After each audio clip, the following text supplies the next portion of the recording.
1.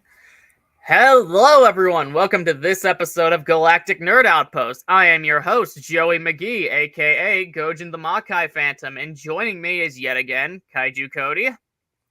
I'm a bitch, and I'm sorry about that. Yeah. For context, you said you're a bitch, right? Yes. For context of this here is on last review where we were on last podcast, which was almost a month ago. We took a look at Godzilla -1 in the last episodes of Monarch Legacy of Monsters. But Cody ended up getting overwhelmed and his internet ended up taking him out quite a bit. So he ended up leaving before he could give his full analysis on Godzilla -1, which he got a lot of it, but he didn't get his final say or any of that. And so before we get into the Monarch episodes, we're going to let Cody finish up his little review of -1.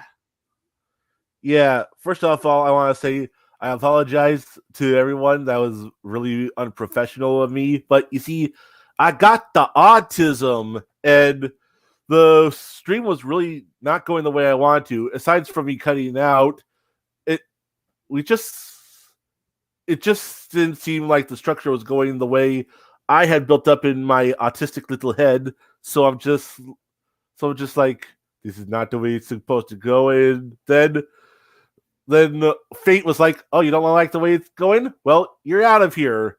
And when I saw that I was like booted out of the stream, I'm just like, ah, fuck this, I'm out. Which I understand, like, just like you, I have Asperger's, so I can see how something like that can get overwhelming, especially when stuff doesn't go as planned. So I wasn't mad about it. At first, when he left, like, if you guys were for those of you who watched the podcast, as you probably noticed how once everyone started leaving, I kind of was just like, we'll just get everything done. Like, for example, it was just me and Sosa by the end when we went to the trailer analysis of what's the word I'm looking for? Godzilla X Kong New Empire, which I did give some substance, but it's like since it was just me and him, and Sosa's a cool guy and all, but it's like he's very casual, so it would have been nice to have had someone by my side to look at that with me. So that kind of had me like, where I was like, we're just gonna get this trailer analysis out of the way without really caring. Alongside the fact Cody left. The only thing I wish Cody would have done, though, was to give me a proper response before he left, because I was afraid that he may have been upset about something, because he sent me a message saying, like, it's cool, I don't want to do this anymore. I was like, oh shit, did I upset him? No, it was So nothing. Like, it was nothing you did. It was all me. It was all on me on my end. My internet was crapping out, and I was bitching out because, well, autism boy go burr, and it's just like, that was all. Okay, not all. It was on my internet, but mostly on me for the way I responded to it. I could have done a lot better. Well, I'm fine that you left. I just wish you would have told me why. Well, unfortunately, I don't want to do this anymore thing, you know? I kind of went a little bit emo because I took it so hard, because I also knew I was potentially letting you down. So all that on me, I'm just like, I'm going to go crawl in a corner and die. And I'm just like, and that's what I did for like an hour before you messaged me again. And I finally got to explain myself a little bit better than what I did before. Yeah, I was mostly afraid that I've done something to upset you, and that's why the rest of the podcast, I was like, I promised a trailer analysis of New Empire, so I'm gonna offer it, but I'm not gonna give a shit. Yeah. I eventually want to cover the New Empire in full, not necessarily analyze the trailer beat for beat, but there are certain things about it I do want to talk about, because a lot of people seem to be shitting on the New Empire trailer, and I have no idea why. I mean, I'll admit I was a bit underwhelmed when I first saw it, but constant rewatches and thinking about it deeper, there's actually more to go into than one might think initially. But yeah, we could save that for another podcast. That could be its whole thing on its own, in my honest opinion. I think that's also why I sort of bitched out in the last podcast. I honestly felt a little bit like we were tackling too much in one go. And I know we've tackled multiple topics before, which and had no problem, but this is Godzilla. This is like my bread and butter. This is the stuff that I can really, really talk about. So it was hard for me trying to condense what I wanted to say, and while also getting my points across in each topic because they all mean a lot to me. Oh yeah, I'm with you on that 100%. But like I said, I had no issue with you leaving. I was just afraid that I upset you on that day, and that's why I was like, oh, fuck. Oh, yeah, I know. I totally get that completely. But I'm also wanting to explain to any viewers we might have who, and also for archival purposes, for anyone who might have come across that old podcast later, then come across this one afterwards. I want to make myself fully crystal clear to everybody involved. Oh, I completely get that. I completely get that. Which, speaking of it, that podcast actually been getting quite a lot of views for the live streams. It might be my most highest viewed podcast. Wait, no. The one I did responding to Main Man Stand is my highest viewed. That one goes second. And it was ever since I did that video responding to, what's his name? Adam Does Movies, which that video really blew the fuck up. I was not expecting know. that. Like, over 14K views, dude. What the fuck? And my goal before 2023 ended was to get 500 subscribers. I ended with over 600 because of that video. And I didn't think I was going to even reach 500 because before then I was at like 300 and some subs, maybe 4. This is part of what me and Wade were trying to tell you about. You have to have, sometimes if you want to get views, you have to have your finger on the pulse when there's a big thing that's happening right now. One big thing was Godzilla -1. It's making a splash right now. The other, Adam Does Reviews, was one of the first negative reviews to come out about the movie. And it was a really crappy review, by the way. In case anyone's wondering my thoughts, I actually kind of helped Joey put together elements of his review, not to be like, oh, look at me, but it's like I really wanted Joey to get him and get him good. So I'm just like, you should also do this and do that. And Joey went along with some of my suggestions, so that was good.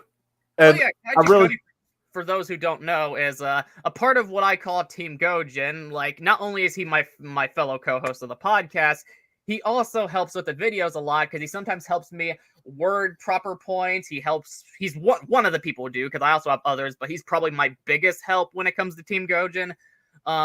He also helps me come up with jokes, and he also helps me with the thumbnails. Sometimes for some of the thumbnails, like the last podcast, he gave me the images and told me what order to put them in. And also he helps me do skits. Sometimes I get Abyss Kaiser. A lot of the time I get Kaiju Cody. Like last review, when I did a skit on a year-end medley, he did that skit. He was the guy on the phone, and he helped me put that together. For the thumbnail of that and for the thumbnail on the commentary video responding to Adam Does Movies, he's the one that gave me the idea to doodle a cock in his mouth. I mean, I was kind of begging for it. It was. And now it was completely me who put the cum all over his face. That was me. I'll take credit for that. Yeah, something I gotta say about Ab's thumbnail design choices, because I really don't get it. It's just like, dude, why do you always make it look like you're throwing a fit like a child?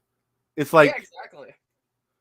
I think that I honestly started to think that maybe he came across your review and saw what you did with his thumbnail, because afterwards he changed it to himself, making a non-screamy bitch face, and I think that's the template that his thumbnails has been following since then. Just him doing a generic half smile sort of thing.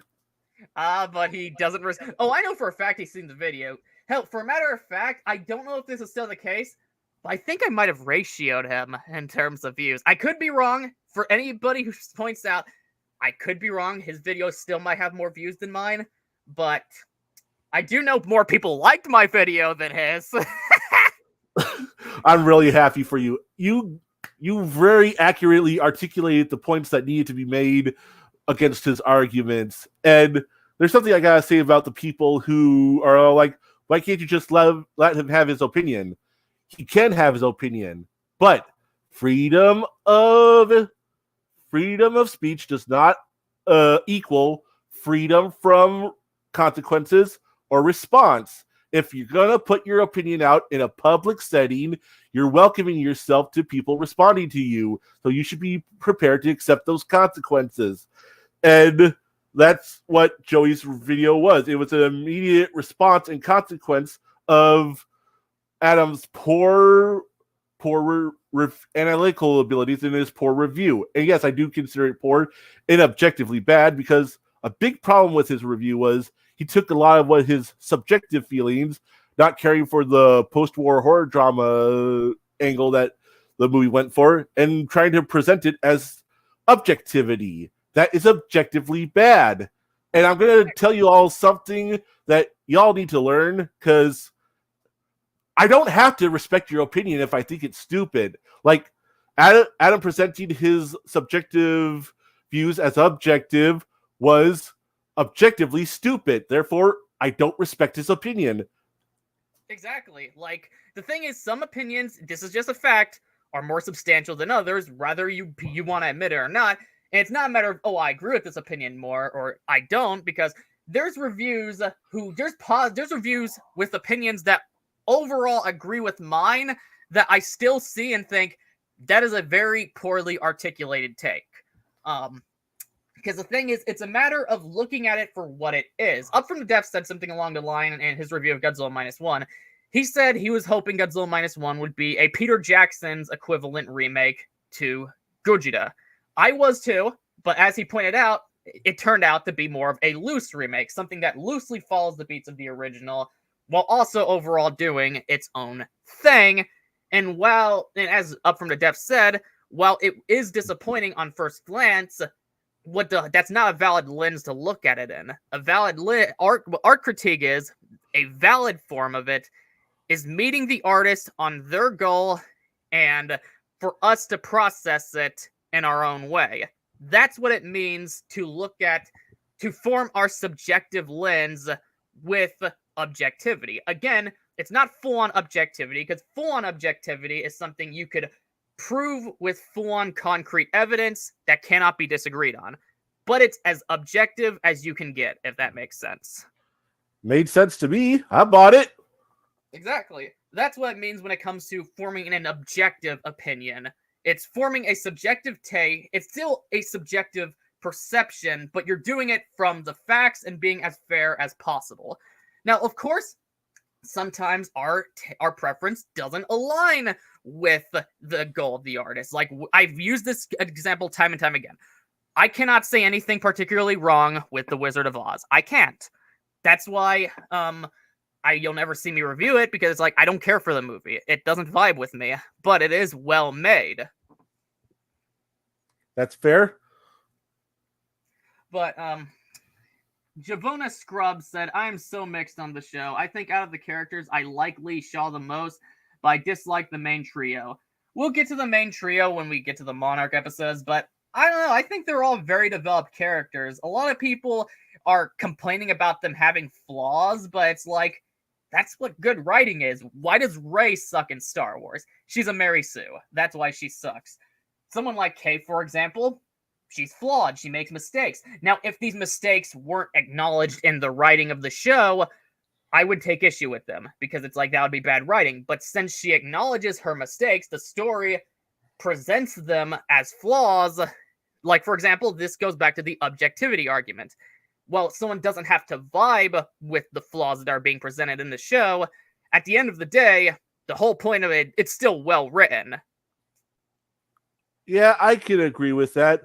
There are some areas in the writing that falter, but I want to save that for when we actually talk about Monarch, the latest Monarch episodes in full as well. Yeah. Do So, you want to finish? What were we? I was gonna do a quick review of -1, right? Yeah, you were. Yeah, okay, then I'll do that really quickly. And I will say, if I cut out again this time, I'm gonna try my best to come back. You actually been doing pretty well. You haven't been getting cut out. True. I was actually surprised how much I was getting cut out in the last podcast. I actually went back and watched segments of it, and there were segments where I was supposed to be talking because I was talking, but I guess I was just cutting out too much, so you guys kept on going, which is perfectly fine. But I'm just like, hey, wait a minute, I was talking right here, but history will think, no, what? No, you weren't, because they can't hear you, motherfucker. But so if I cut out this time, I will if I actually get booted out, like what happened in the middle of the last one, I'll try to come back because I want to see this one through to the end, because I have a few things to say about Monarch, Legacy of Monsters, or at least the most recent episodes. But before that, here's my take on -1.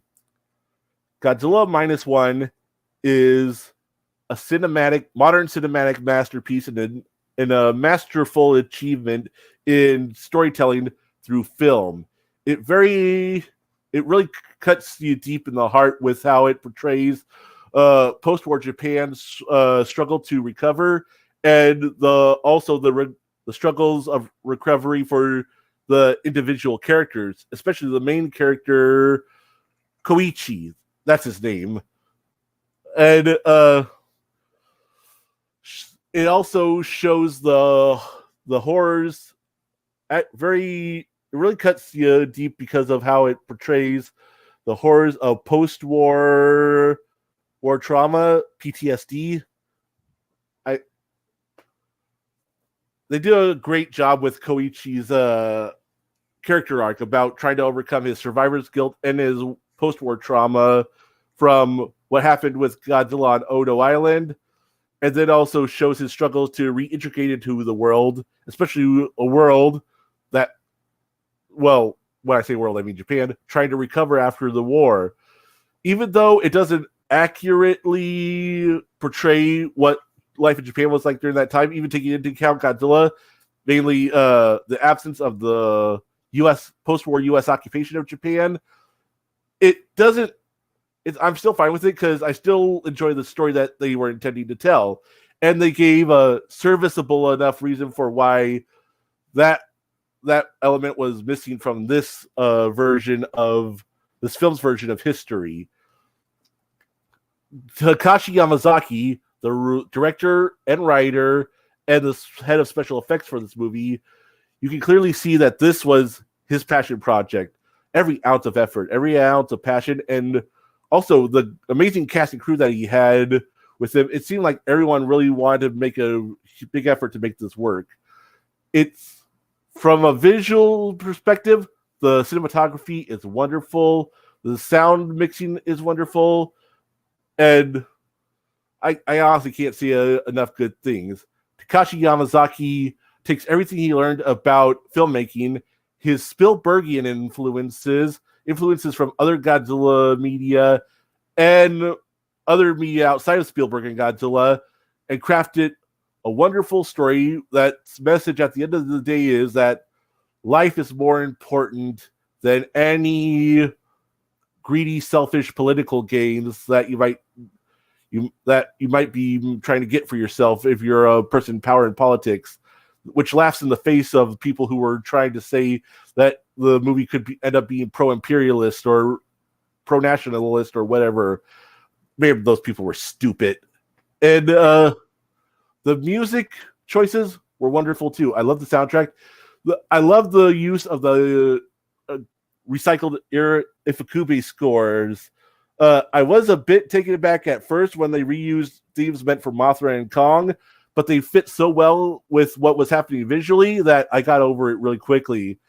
And it was a nice contrast to the original score put in the movie, which is, while the Ifukube stuff was big and bombastic, the original material was more subtle and more atmospheric and ambient.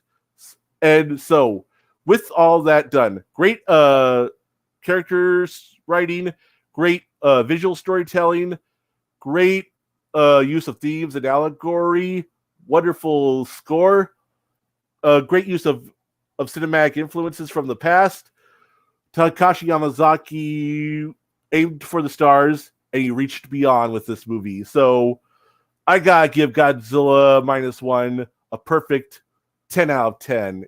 Even the most minor flaws are really just nitpicks as far as I'm concerned. So this movie deserves that perfect 10 out of 10. Nitpicks be damned. Yeah. Yeah, it's a phenomenal movie. Definitely very well crafted. It's well made in every way besides, well, minor nitpicks, as you mentioned, which every piece of art has, because regardless how you feel about August Dragoon, here's a point he made that I'll always love. He said, no movie is completely perfect because us humans are imperfect beings, so that translates to our work. So you'll always find minor details, but it's as perfect as a movie can be. Yeah. Is the last name Ragone? I thought it was Ragoni. Not important. But yeah, that's pretty much accurately sums it up. And even though those movies, there will always be flaws. In -1's case, I don't think that those flaws, because they're so minor, should be held against the movie enough to take away from the score. Yeah. Javona Scrub said, I just don't believe there is a objective way in writing, and it's all about execution. Ray sucks because the writing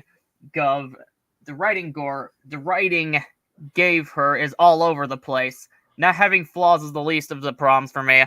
I'd say it's a mix of both. Like, when it comes to Ray, like, when it comes to flaws, and if you ask me, it shows someone is human. Flaws also present growth and makes a character not one-dimensional.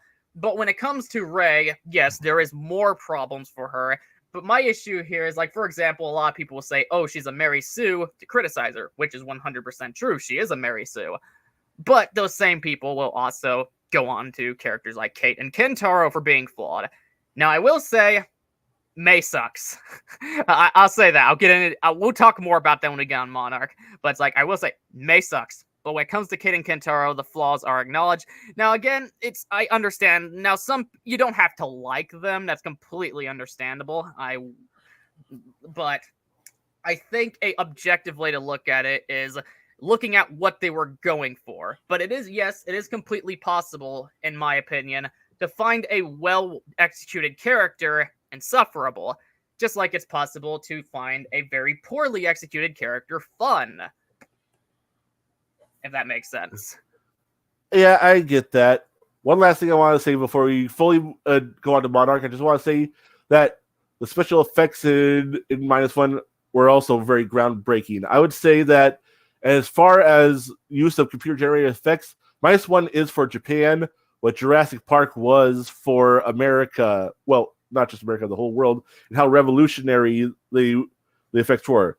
The computer-generated CGI in Japan has really come a long way, and I'm glad to see that Japan can make use of it without there being as many noticeable flaws with it as in the past when they've tried it. Anybody remember when they did a fully CGI Godzilla swimming in Godzilla 2000?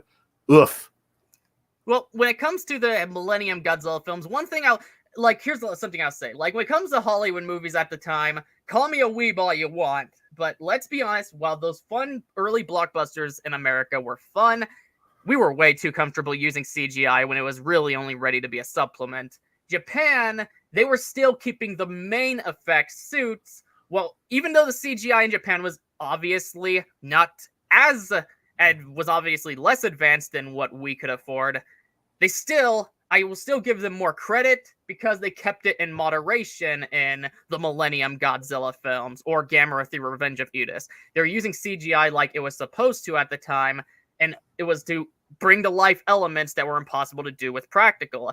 Meanwhile, Hollywood in the 90s and early 2000s were very trigger happy with it. They were using it to make every fucking thing which unnecessarily dates films like Godzilla 98 and The Mummy. Oh my god, that looks terrible. Some of that looked terrible even for the 90s, let's be completely honest. And a lot of other stuff. It just unnecessarily dates it when at the time you had practical. Now I'd say around 2005, where Revenge of the Sith came and King Kong 2005 existed, CGI in Hollywood I'd say was ready. Japan still was mainly using practical effects because it took its time. I think Shin Godzilla was the example of that in my opinion, and -1 just further hammers in. Yeah, CGI's gotten to a point where even less money can look like a Hollywood movie at its best. I disagree only because it seemed like they were very limited in what they were able to do with the resources. For example, the Godzilla and Shin Godzilla looks better than most of the creatures in Shin Ultraman, but in making it look that much better, it seemed like they were putting more effort on texturing than him being able to texturing, coloring, and integrating him into the scene more than actually making him able to move efficiently and look more like a statue, as opposed to the creatures in Shin Ultraman that look far more cartoony, almost like they came from a PS1 game, but were able to move around a lot better. So it would seem like they had to pick what they put their resources into. Do they want to make it look as realistic as they can, like they did with Shin Godzilla, or do they want it to look sufficient enough while also allowing the computer-generated characters as much movement as possible? I have very mixed feelings on that statement personally. Like, I agree in areas, I disagree in others. Like, hardcore disagree on PS1 looking, even at its worst. But in terms of Shin Ultraman or Shin Kamen Rider, reason why Shin Godzilla, same with Godzilla -1 for example, is able to look so good with its digital effects, because again, 1, Godzilla is a slow creature. 2, he doesn't do as over-the-top stuff as, say, a superhero.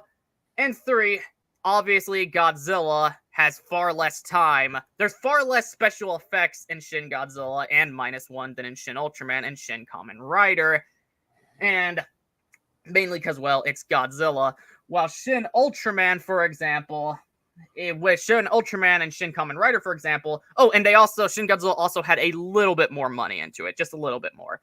Shin Ultraman and Shin Kamen Rider, for example, you can definitely, the reason why budget's shown more there, because again, and those are superheroes, so they're very fast, they move fast, they're very agile, they jump, they do all this crazy stuff, they're flashy, and also they have a lot more screen time. Like, there's far more action and usage of CGI in both Shin Godzilla and Shin Kamen Rider.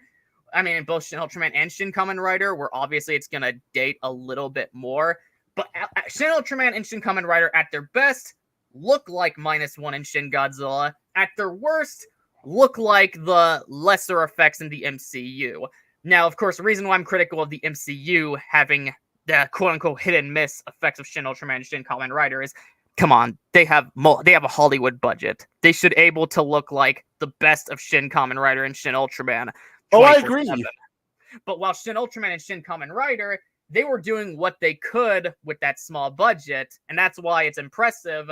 And while, even though I was critical of the CGI in Shin Kamen Rider at first, when I looked behind the scenes and found as much photorealistic CGI there was, like that mountain, I was like, okay, so I guess like Shin Ultraman, Shin Kamen Rider really was doing what they could with their less than Hollywood budget.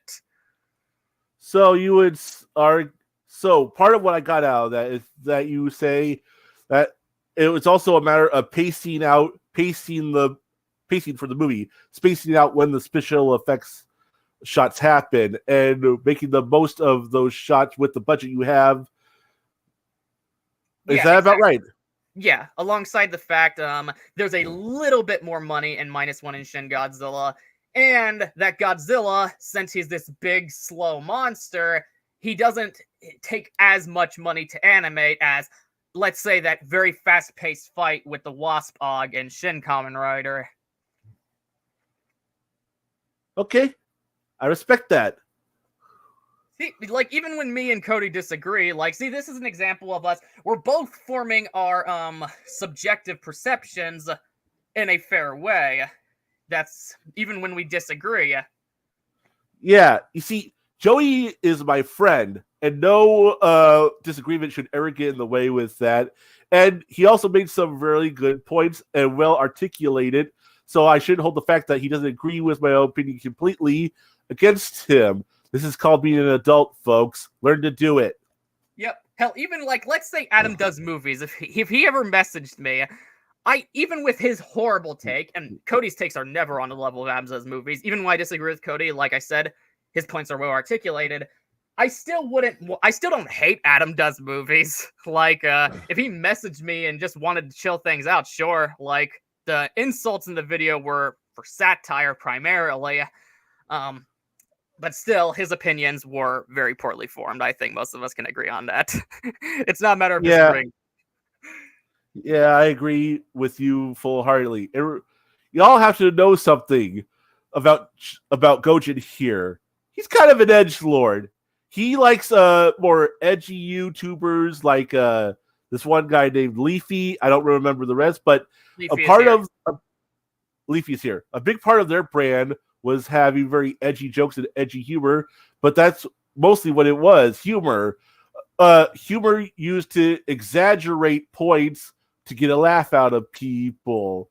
It's also part of what Doug Walker was doing as the nostalgia critic, but not to the same extent.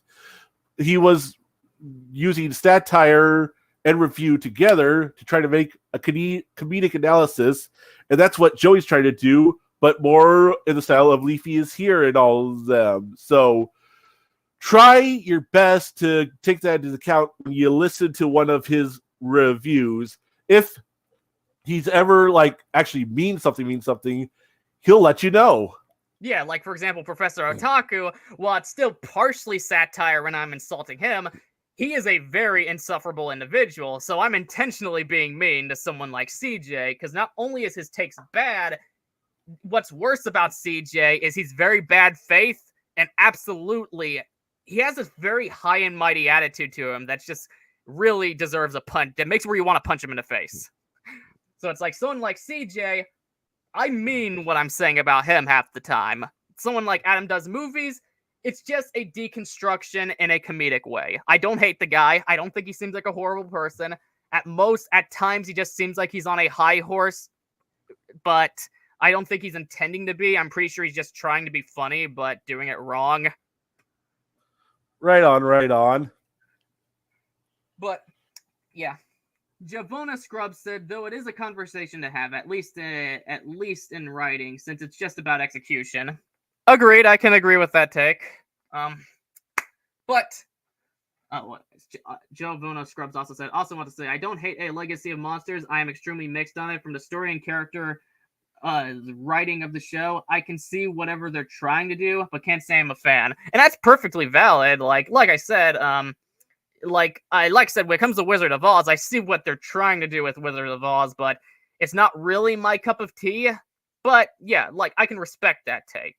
You're not trying to present it as objective, so I have no issue with that whatsoever.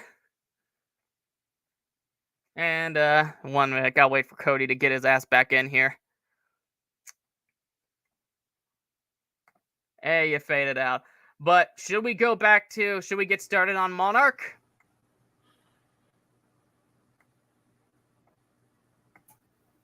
Hello?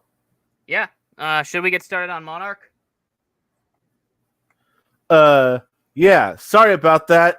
Like I said, disconnections are liable to happen with how poor my internet's been lately, but I'm going to try to stick to this one out and stick it through to the end. Let's get to Monarch before that happens again. Okay, just let me get the images up. Because first we're going to be doing episode 6.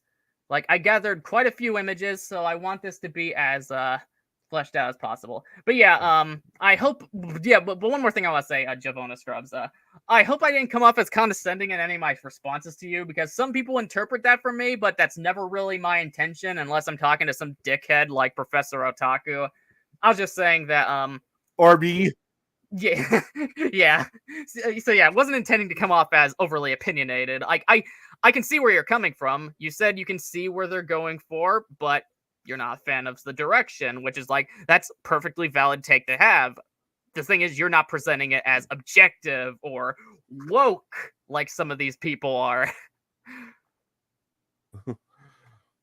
Okay, so let 1 minute. We got one more image, I think, to get on. Oh, and Gojin, I know that you want to like to do quick little synopses for each episode, episode by episode before going to the actual review part, but everyone who's coming in should already know what the things are about. Yeah, We're here to review these episodes full in depth, so let's dispense with that because, as we all established, I'm not very good at it when I try to do it. yeah. Okay, let's 1 minute. That's not it. 1 minute. There we go. So, I'll go first. Just let me get my notes that I written down during this. Okay. Okay.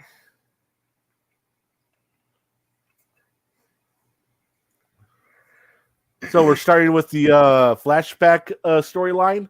Yes, sir. Yes, we are, because it's a very well dealt. It's a very good one. Oh shit. Okay, let me ask you before we get any further. Which story have you enjoyed following more so as the show's gone? The one set in 2015 or the one set back in the days when Monarch was first forming? For me, I think both as D-Man said in one of his videos, the secret sauce of Monarch and what makes it good so far is both decades complement each other in both story. Like they're not disjointed whatsoever. So I think it's hard to have one without the other. That's why, even though some people complain about some of the episodes that isn't featuring the 50s trio, personally, I would have the same issue if an episode didn't follow the 2015 one, because I think both are very good and very developed, especially since we have Kurt Russell and his son slowly developing as time goes on. And I definitely buy them as the same character. Right on. I do too. People have said that they don't feel like the same character to themselves, and that they don't see any resemblance between Kurt Russell and his son. First off, you people are fucking blind. You need to wipe that bukkake out of your eyes and actually take a look at them. You'll see they look almost exactly alike. I will fight a motherfucker who says otherwise. Yeah.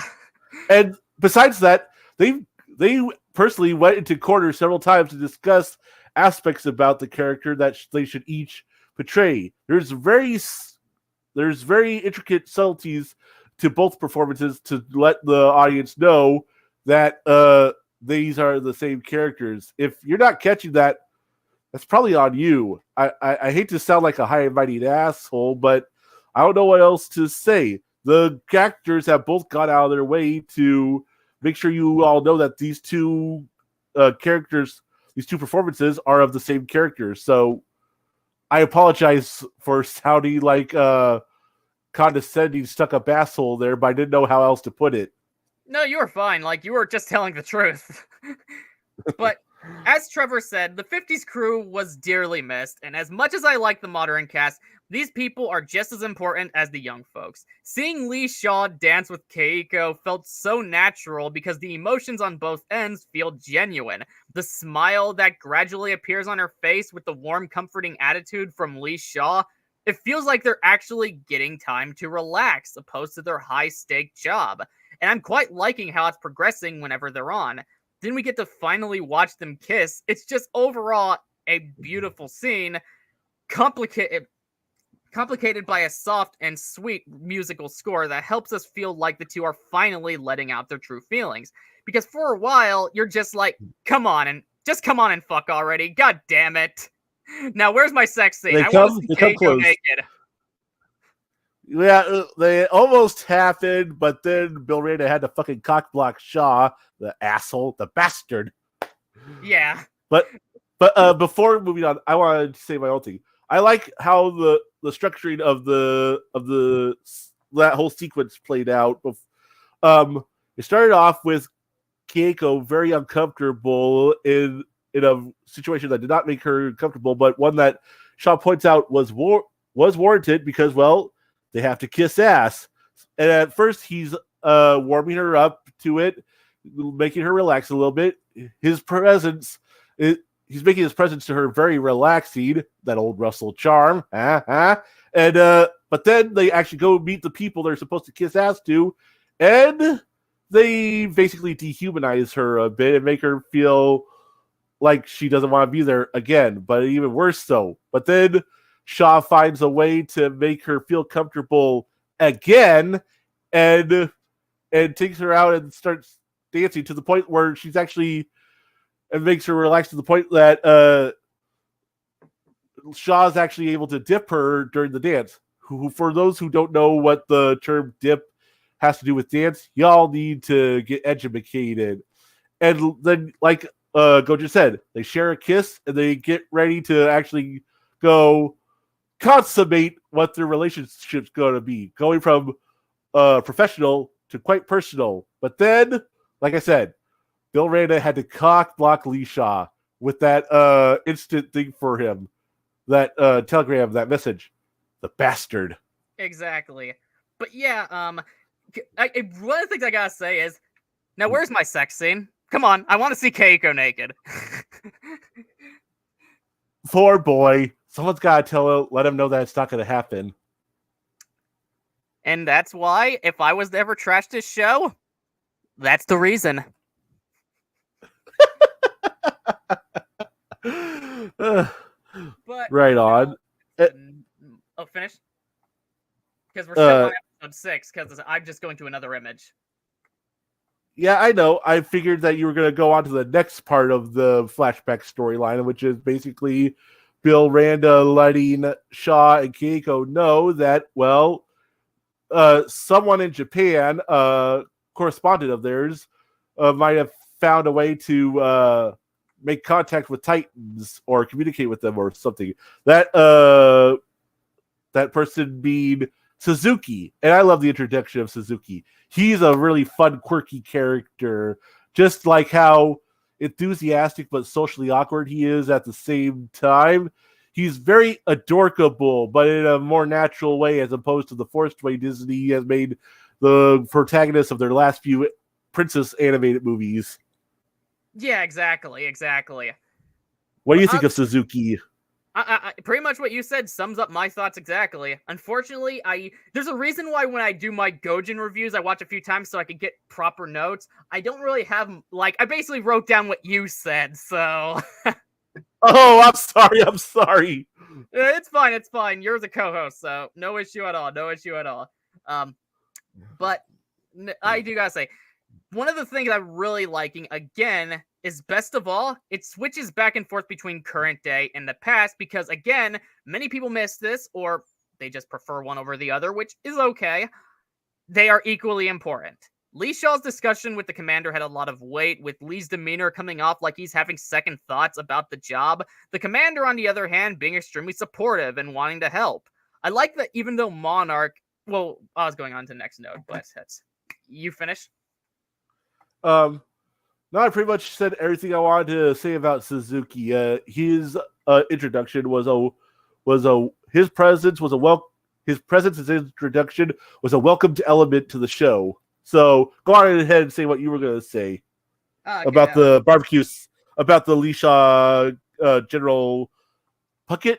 Was that the character's name, General Puckett? Yeah. Well, I basically finished my analysis on that because, like I said, I like how you could tell he's trying to be supportive. Like, if I remember correctly, this is the episode where he offers him a fucking hot dog. Yeah, it was. Like, Lee Shaw walked in on his on-base home, his quarters, where he's having a barbecue with his family, which is a real thing for certain people in power if they request it. So, in case you all were thinking that's something that the show made up, it is not. I've seen it in other movies too, and it's based on something that happens in real life. So don't be going trying to use that against the show if you're gonna just shit on it. But my own interpretation of the thing was like of the scene was Puckett was Lee Shaw say, yeah, he was having second thoughts about being part of Monarch, mostly because, well, he knows as a soldier it's not really the best to mix business and personal life, and that he feels that happening with Keiko. I mean, he's so he's not like bawling or throwing shit or anything, but you can tell he's torn up about the fact that Keiko's gone off in the field and he can't be in the field because he has to be at the place to do a Monarch budget meeting. And further kiss ass trying to convince everyone why Monarch needs the budget that they're asking for. But then he goes to Puckett saying that he doesn't know if he can do that because he's hinting that he's in love with Keiko. But Puckett says, you have the opportunity to be a big person in the world. You can run Monarch as you want, but in order to do it, you have to play ball, which he thinks is enough for Shaw to stay in place and do what he's supposed to. But ultimately, Shaw ends up choosing to go to Japan where Randa and Keiko are because he's so worried about Keiko, even though he's actually more worried about Randa trying to hit on his girl, the bastard. Yeah. Another thing about this episode, there's No, you finish. Sorry, go ahead. No, you finish because I was moving on.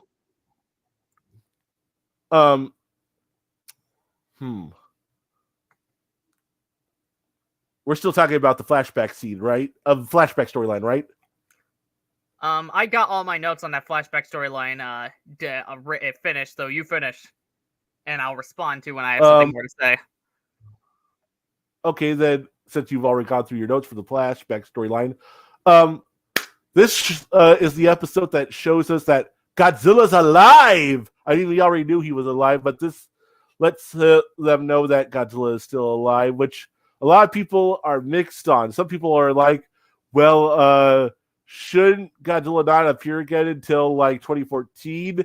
And then there are other people who are like, this makes sense because, well, there was supposed to be multiple bomb drops on Godzilla that were supposed to try to kill him, as established in 2014. People can't decide how much into continuity the Godzilla element of the flashback storyline of this episode works,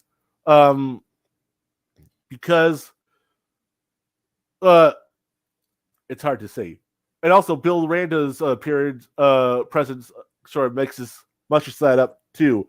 Something that people have a big problem with when it comes to this show, and I brought it up before, and I'll say again, I totally get it, is they're not entirely sure how the continuity of this show fits into the overall continuity of the MonsterVerse, even though that's already pretty much fucked up. Which I'm gonna say here, you're gonna have to take what they say at face value and grain of salt, and try your best not to think about it. Because if you think too much about how much the continuity doesn't fully add up together, you're gonna be left disappointed and not being able to enjoy the elements from each individual MonsterVerse entry that are actually legitimately good. So, yeah, Godzilla shows up. You know he's alive. They might drop more bombs on him, might not. According, like 2014 said, Bill Randa probably shouldn't be there seeing Godzilla since Bill Randa's presence in the show as a whole is kind of, it's hard to determine whether Bill Randa's role should have just been given to Dr. Serizawa, I swear. It's crazy. I actually agree with that. Like, I've been wanting to see Serizawa come into show on episode 9, which we'll get to that later. And my brother was like first I thought it was their father. First I thought their father was Serizawa for a second when we got into the past of episode 9, and my brothers were like, "You got to get over the fact of Serizawa being in this show." But yeah, something else I want to say. Something else I want to say. It's nice we've got an ex-member of... You finish. Uh, ex-member of who? Okay, here, let me say this. It's nice we got an ex-member of Monarch on the team, and just like Kurt Russell, her personality is being kept somewhat mysterious with a straight-faced performance, almost similar to Russell's himself, which really hammers in on how much knowledge these two really carried behind the scenes. Cody, do you hear me? Who are we talking about? Who are we Uh, talking about? the chick that Kurt Russell got on board. Oh, Duval? Yeah, I'm not great with names. There's a reason when I do the Gojin reviews, I pay close attention to names and I write that shit down real hard. Oh, that's not the only thing you write down hard. Oh, fuck off. But it all Michelle Duval. I guess it kind of hinted at it in the previous episode with her being like, what's up with this guy? What's up with this guy Shaw? I still think it could have been handled better. It comes off a little bit rushed. And on top of that, since we're moving on to the modern day storyline, oh wait a minute, there was something else I wanted to talk about with the flashback storyline really quick. I am so sorry. It's the fact that control of Monarch, it's taken away from Shaw, Bill Randa, and Keiko because Shaw didn't show up for the budget meeting like he was supposed to. And so Puckett gave control of Monarch to this asshole admiral from the Navy. Something about the way Monarch's handled in the past of the show actually surprisingly lends itself to the continuity more. If you recall, in the real world, our world, people couldn't seem to decide what they wanted to do with Monarch. All they knew was it was an organization that researched and tried to stop giant monsters. But beyond that, they didn't really know what they wanted it to be. And we see in the show here that in continuity, they didn't know what they wanted to be. They could decide, oh, we're going to give you this much money. No, we're not going to give you this much money. You can run Monarch. Okay, now we're going to run Monarch. You see it throughout, and we understand now, we have a now in-universe reason for why the portrayal of Monarch in the Monsterverse has been so inconsistent, because apparently it was so inconsistent within the context of the Monsterverse. So that's something I appreciated. Oh yeah, I agree. Like, even though this show does some retcons that are fair to critique, one of the things I do think this show really does well is, again, tightening up the loose ends the Monsterverse has been, well, let's be honest, undermining. Like what, for example? For example, Apex. And perhaps we'll learn more about that, but we'll get to that. Perhaps we'll learn more about that on episode 10, but we'll talk. Huh? You said we're going to talk about that when we get to episode 10, and I agree with you. Something I have to say about the whole Apex thing in the next episode, it actually ties into an issue I have with Michelle here. Michelle Duval's sister is apparently Sandra, the wife of Joe Brody and the mother of Ford Brody from 2014. I know they're trying to make the Monsterverse feel more connected, like it's actually a universe that takes place. It's all in one universe. It takes place in the same continuity with that. But when you do that versus the inconsistencies and other aspects, it could, and also the fact that could come off as a bit convenient. It could make the Monsterverse feel a lot smaller than it should, and also come off a bit contrived. I mean, here's Monarch. It has a member in it named Michelle Duval, whose sister is married to a guy who works at a nuclear power plant in Japan, where she also works. And then it just so happens that a monster that Monarch is chasing, who's being chased by other members of Monarch, not Duval, goes from the Philippines to that very power plant and then makes it melt down, leading to Ford Ford getting estranged from his father, and then meeting up with Monarch later on when he's an adult, and then, oh my gosh, I've gone cross-eyed. My head hurts!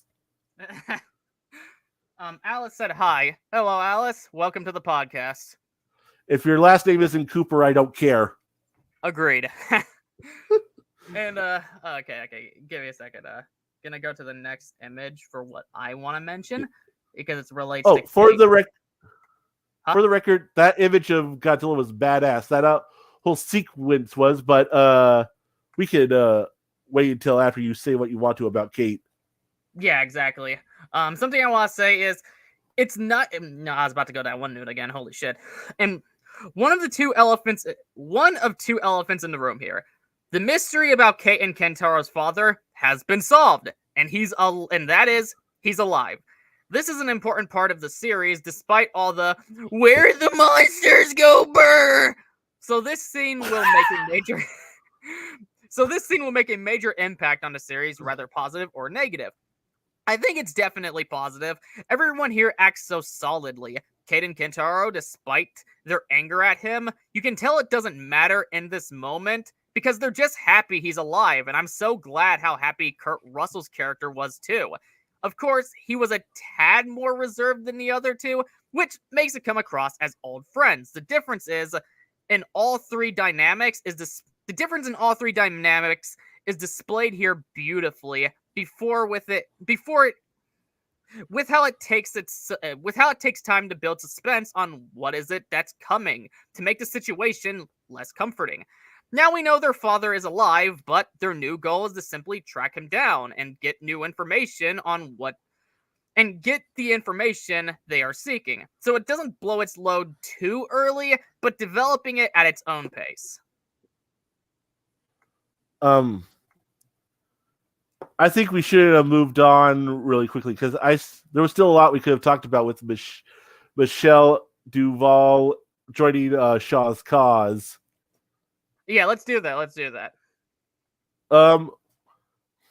I guess overall I'll be okay with it, even though I feel like it could have been handled better because as is, it feels a bit rushed and only slightly out of nowhere. I would have liked that handled better, but then I'm okay with it because it leads to Shaw rejoining the main group again, albeit a little contrived. Another way could come off as a bit contrived because let's see, Monarch has access to all this technology. They give the kids phones. If they want to keep tabs on them, why didn't they just put tracking chips in the phones? Why did Duvall have to say, "Hey May, I'll help you if you do this for us and let us know where you guys are," in the last episode, you know? Yeah, I can agree with that perspective completely. Like, it's definitely not perfect. I'll still be okay with it again because again, we get more Kurt Russell in the main crux of the story again, and I like that. So now I finally said everything I wanted to about Duvall joining Shaw's splinter group, I guess, that splinters off of Monarch. Now we can get to Kate and Kentaro and them finding their father. Now, I kind of already suspected that he'd end up being alive because ever since episode 2, they've been hinting at the fact that he was alive. Yeah, you know, so like for example, when Kentaro found his father, like he was so out of it, there was a good chance that he was also just hallucinating.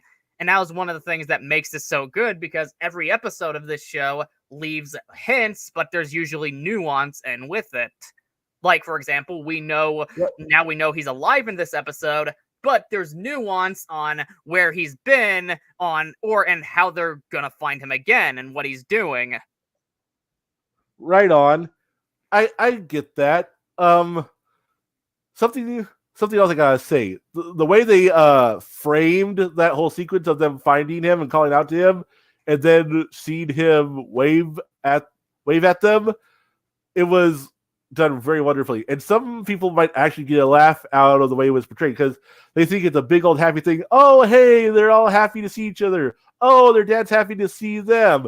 But then Shaw looks through his binoculars and he sees that Hiroshi is like, no, get the fuck out of here. You guys are in danger. Run. Some people might actually find that amusing, even though it's supposed to be dramatic. And I can see people, like that shot there. I can see either way, whether they're all like, whether an audience member is like, oh no, this is gonna go bad, or laughing at the fact that they think it's a happy reunion, but Hiroshi's like, no, run, bitch, run. Yeah. But how did you react to it when you first saw it, Gojin? I thought it was a very well handled scene, mainly because again, there's nuance. Because, like I said, no, Gojin, how did you react when you saw? Cody, you froze. Oh shit! How did you what was your initial reaction when you saw how that sequence played out of them fighting Hiroshi and then Hiroshi telling them to run before he ran himself? I thought it was interesting because we had to, as you said, there was this big happy moment going, and then it turned out it wasn't this big happy thing. There was a threat that was in the middle that led them to, well, losing him again. Mm-hmm. I can't wait to talk about that threat, but before I do, I gotta say, another reason why the flashback storyline is necessary to be shown alongside the current storyline is that they can sometimes parallel each other. One example was when the past storyline and the current storyline of one episode talked about the difference between lies and secrets. In this one, they showed a gamma ray emitter in the past that ended up luring Godzilla into Japan, which, hell yeah, we got to see Godzilla in Japan in the MonsterVerse finally. And then in the present, we see Hiroshi using that same gamma ray emitter to draw Godzilla out once again. Yeah, exactly. But overall, it was just a very well executed scene that had the slow, proper transition to different emotions, because everyone acted so well in the scene, because at first it captures the happiness of, hey, everyone's back together, and then gradually when we're getting the cues of, oh shit, something's happening, due to the great performances on everyone's face, including Kurt Russell here, you slowly transition with them to, again, empathizing with them with the, oh shit, something's coming. Right on. And that's right on. I gotta say, Kurt. Finish? Go ahead. No, you go ahead. I will. Okay, as I was gonna move on to. As I was about to say, that's just overall very good writing and acting as a whole. And that's how you balance different emotions at once, slowly transitioning with the cues before, instead of just abruptly changing for the sake of it. For sure. Something I gotta say, I know I've said it before, but it's only because it's true. Kurt Russell is really is the VIP of this show in terms of acting, because, well, also in a lot of ways. Well, for the fact of, Wyatt. Yeah, there's the novelty of the fact that Kurt Russell and his son are in a Godzilla show playing the same character, one that was already established in previous Godzilla lore, albeit they're doing a different take on him. And, like, just the way his character has been handled throughout the whole thing, it really is like Kurt Russell, and to that same extension, Leland Lafayette Shaw III is probably like the biggest standout thing about the show, I gotta say. Yeah, I can agree with that. Now, but before I go not that anyone else's acting is bad. I think everyone's giving a good performance. In May's case, the actress is doing the best with the material she was given, which poor actress, because, like you said, May sucks in this show. Yes, but I do want to leave off a thing of hope here, because we're about to go on to May. Something I want to say here, like we'll get on to more later, because remember, there's only one more episode of Monarch left, so everything that hasn't happened yet has to happen in the episode 10, if any of this ends up taking place. But something I want to say, now to May's credit, I know how we all were giving her shit just a couple episodes ago, and still are, for being a selfish bitch and literally causing all this trouble herself.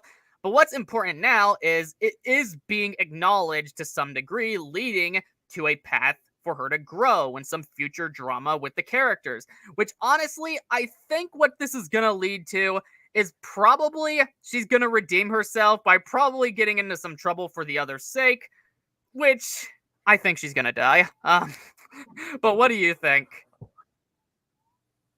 Do you think she's gonna die, or do you want her to die? Both. Because usually these types of tropes of doing something. Because usually these types of tropes of someone messing up and then doing better, usually that leads to their death. Now, to be fair, usually before all is forgiven, which May has to some extent, which we'll get into later, they die then, so maybe she won't. But I think we're gonna get into some belatedness. We're gonna get a little belated on her inevitability of getting fucked. Giggity. What do you think? I think she's gonna something die on the last episode. I could see it happening, and I gotta say, because of how her character's been handled, I wouldn't miss her if she did go. Yeah, which is a shame. One thing I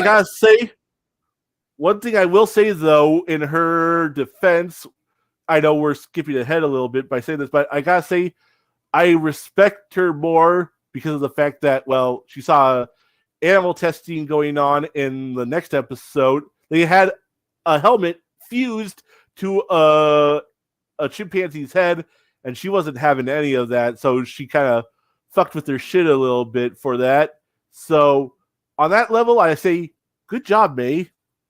Yeah, and again, there is some nuance being provided here. Like, maybe, again, we might be being too hard on her because, again, her mistakes are being acknowledged. Now, she's still, in the next episode, a little bitchy, so she hasn't fully grown yet, but perhaps that's just a part of the growth, but we'll find out on the final episode.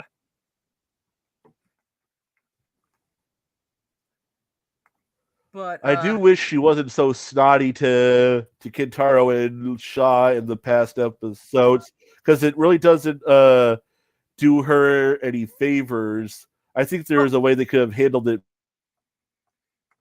Oh, I can agree with that. I just think if it's acknowledged full on, like they have to acknowledge all of this, I can forgive in terms of a objective critique.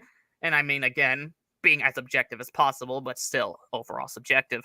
But we'll see. I don't know if they will. Some of her flaws has been acknowledged, but the snobby bad bitch attitude hasn't been entirely yet, but we'll find out if episode 10 will work that out, or if the show literally thinks that's good writing, but we'll see.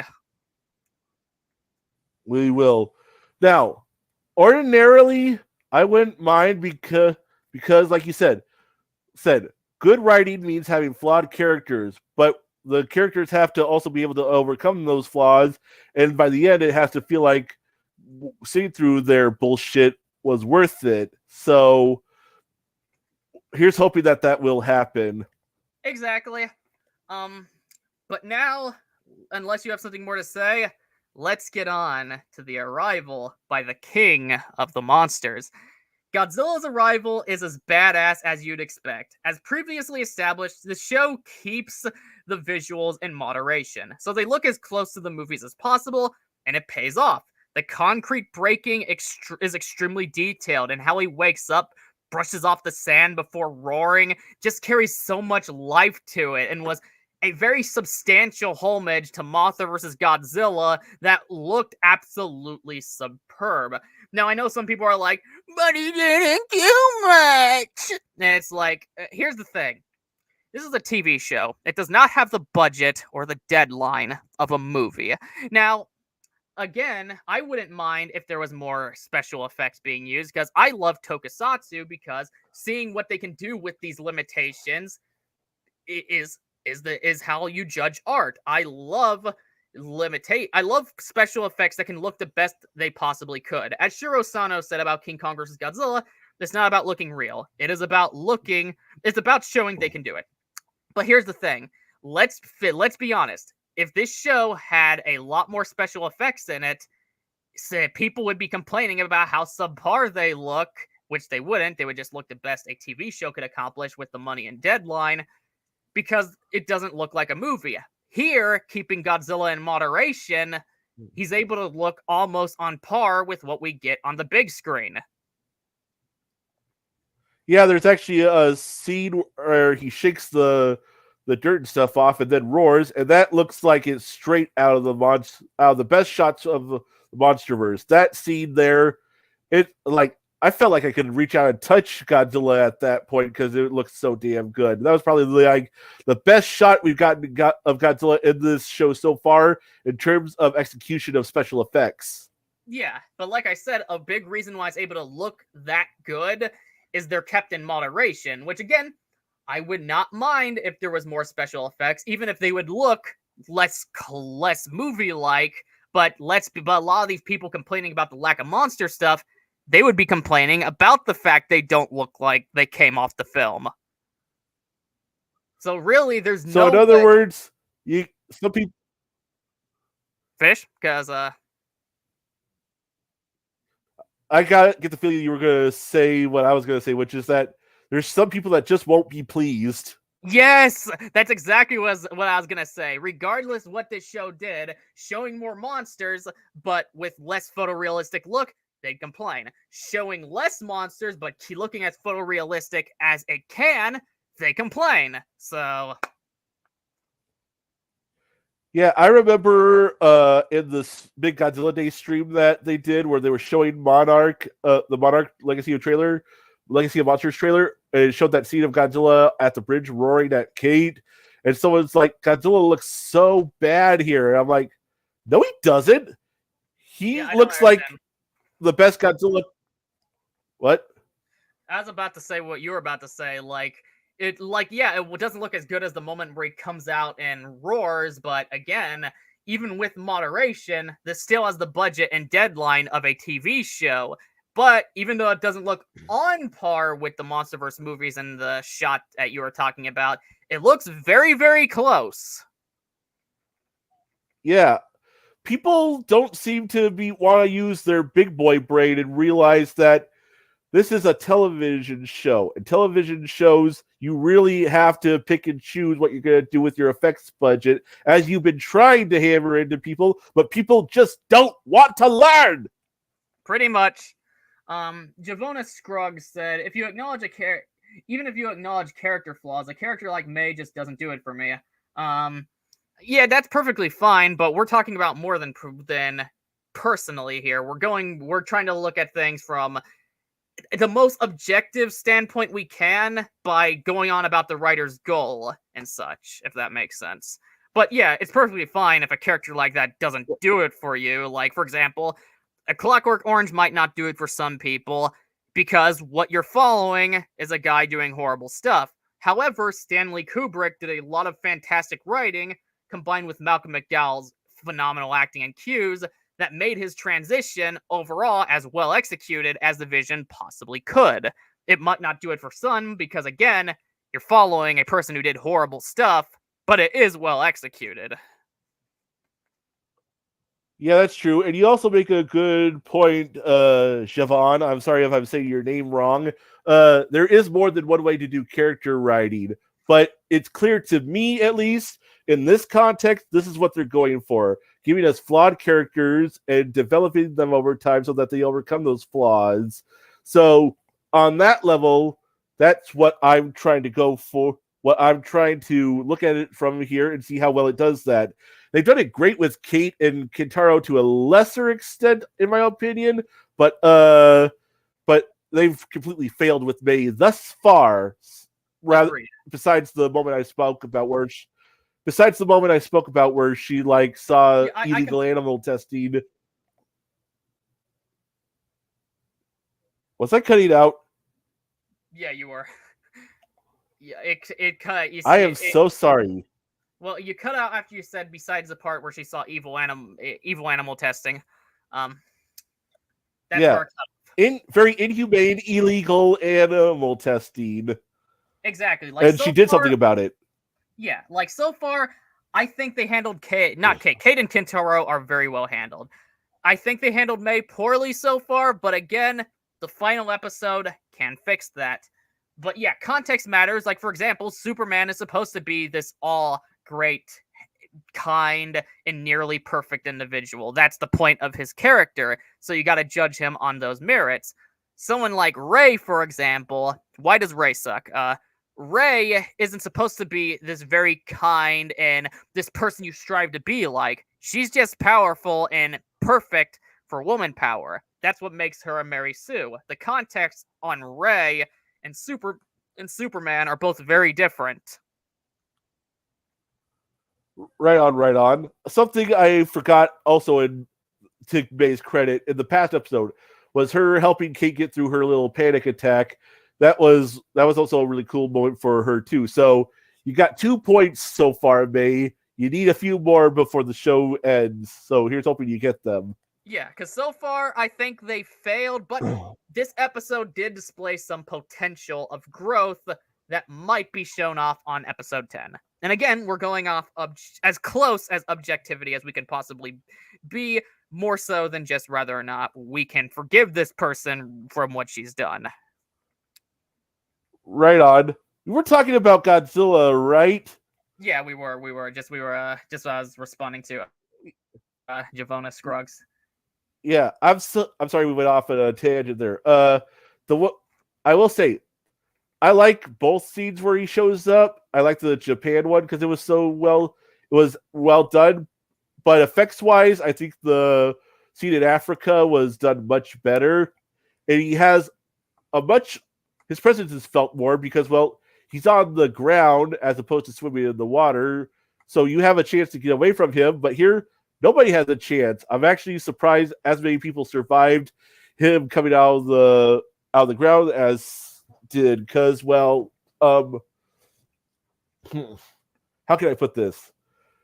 Godzilla comes out of the ground. Everyone's on top of him. They roll down and have to avoid all the debris that comes with it. I know our main characters have to survive because, they're the characters we're following, but I'm still surprised that as many people end up surviving as they did. You would think that at least one member of the cast we were following would go squish at this point. I would have voted for May personally. Yeah. Alice said, fun fact about me, I believe in Bigfoot. I mean, I got Bigfoot on my podcast with me, so there's all the proof you need. Thank you for believing in me as your Lord and Savior. But this is going to sound really silly, but when I watch that scene again nowadays, I hear two different types of music in my head. The music they went with was fine. Oh, and I should say that the music overall has been very well handled. It's almost like Alexander Desplat came back from 2014 and did this. It's not him. I forget the actual composer's name, but he does a good job emulating what Alexander did in those movies. But when I see Godzilla popping out of the ground, I hear actually three different things. I hear Alexander Desplat's main motif from 2014 sometimes, and sometimes I hear Godzilla's main theme, dun dun dun dun dun dun, with the accompanying march, dun dun dun dun dun dun dun dun dun dun dun dun dun dun. And then most recently, I start hearing the score from Godzilla vs. Mothra, with the same one that was used during Godzilla's Rampage in Ginza in -1. Y'all know that? I hear those in my head, so I'll occasionally watch this scene on YouTube and play those three pieces of music over it. Not at the same time, obviously, but at different intervals, and they all work very well with the scene as it is. It's all about placement of it, and where I place it usually, it ends up working so well. It makes me wish that one of those pieces of music was used instead of the music we got. Not that it's bad, but the other ones are just so more iconic, and I wish they would be used more often. Yeah. Okay. Do you have anything more to say? Good to know. No, finish. Hold on. Finish Good to know. Good to know. I'll report to scientists. You do scientists. I do not do scientists. Scientists don't want anything to do with me. I come in, I'm like, hey, how you doing? And they're like, we ain't doing you. Get out. And I'm like, oh. But do you have anything more to Thanks say for laughing at my lame joke. Do you have anything more to say about episode 6? I'm glad that Kate and Kintaro both gave May the business at the end of this episode and finally told her she needs to quit being a bitch. Yeah, I agree wholeheartedly. Like I said, that here leaves potential for her growth in the final episode because there is some nuance here. There is some acknowledgement. So maybe this entire thing is intentional, but we'll find out on episode 10. And I gotta say, it is a little cathartic after how bitchy May's been compared to how good she could be and has been to a lesser extent in the show. It was so cathartic for them finally to give May the business. Yeah, exactly. So now we can finally move on to episode 7. Holy shit, I am sorry. No, it's fine. It's fine. I was just as much. I talk just as much as you. Javona Scruggs said, since Star Wars keeps getting used as an example, I don't really critique Rey for being a Mary Sue personally. I critique for writing the character in general. I feel oftentimes Sue is a vague critique. Now, it depends on the context of it. Sometimes it's right, sometimes it's wrong. In terms of Rey, she's a Mary Sue because how she's written is all over the place. That's why she's a Mary Sue. That's because she is written all over the place. She has no development. She's one-dimensional. She's just... And everything that's added to her character, like, for example, being a Palpatine, often makes no fucking sense. But... Yeah, there's a lot that could be said about the flaws with the Rey character, but that could take up a whole video essay, a whole podcast in itself. So I'm not going to go there. All I will say is, yes, I do believe Rey is a bit too Mary Sue-ish, and I could expand on those feelings as to why if I want to, but we're not here to talk about Star Wars. We're here to talk about Monarch Legacy of Monsters. Yeah, Star Wars was just an example, but all I'll say when it comes to Rey, her writing is she's a Mary Sue because her writing is messy. That's the thing. Yes. But yeah. So, yeah. But no, it's fine. And speaking of May, this episode teaches us more about her. And hey, points to the writers there. Apparently, her real name is Cora, which only piles on the lies and bullshit attitude she's been giving throughout. Thus, more reason for folks to hate her. But again, she is acknowledged. Huh? I actually get why she was using a fake name. The way they present it makes sense in that regards, but there's still a lot more you could critique her for. Yeah, exactly. But again, she is acknowledging a lot of this scumminess, so perhaps, once again, she can grow the unlikable bitch she has been, but only time will tell. But again, this is a start, and if she does grow in episode 10, nuance like right here will pay off. But more elements. Right on. No, you finished. I was going to go on to another relationship she has. More elements to come for sure. What was I gonna say? Holy shit. Something I don't like about how this episode starts. Kate and Kintaro just get done giving May the business at the end of the last episode. But in this episode, Kate sort of turns around and is just like, I'm going to check on May. I want to make sure May is okay. It's just like, weren't you just mad at her like not too long ago? Yeah, I can definitely agree with that. Sort of feels like she's flip-flopping on her feelings for May. And I know that it's because they're leading to May and Kate becoming an item. I'm honestly surprised that it took a few people this long to pick up on that. Like, Omni viewer just now with this episode is like, wait a minute, are they going to, in his review of the episode, he's like, are they hinting towards May and Kate becoming an item? It's like, they've been saying that up from the very beginning. And it's just like, my big issue with that, it's not that it's same sex or anything. People who scream woke when it comes to them need to get fucked. My problem is, why is Kate macking on her brother's ex? That's kind of a shit thing to do. It's almost like she's basically cucking her brother.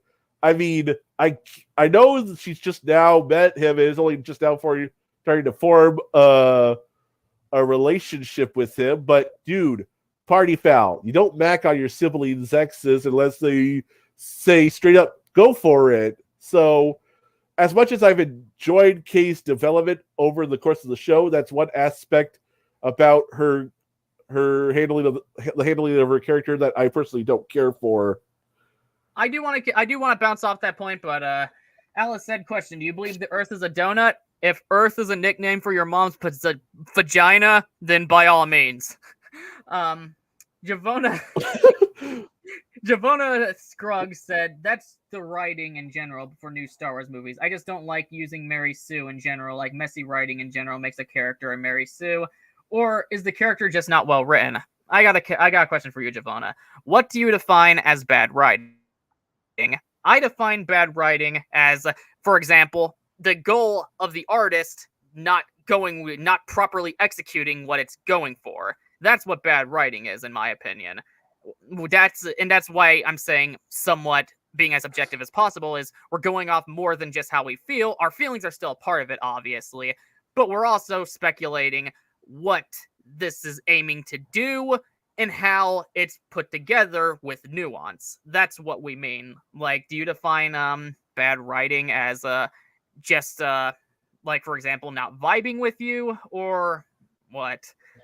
But that's why I consider bad writing. Like, for example, a character can be doing a lot of stupid things, but if the writer doesn't acknowledge the character is doing stupid things, that's bad writing, and it really hurts their goal. But if the writer acknowledges it and makes it a point of the story, then critiquing it, I don't think is fair. Though it is perfectly valid to say this isn't how I would do it, but that's not media literacy. But right on.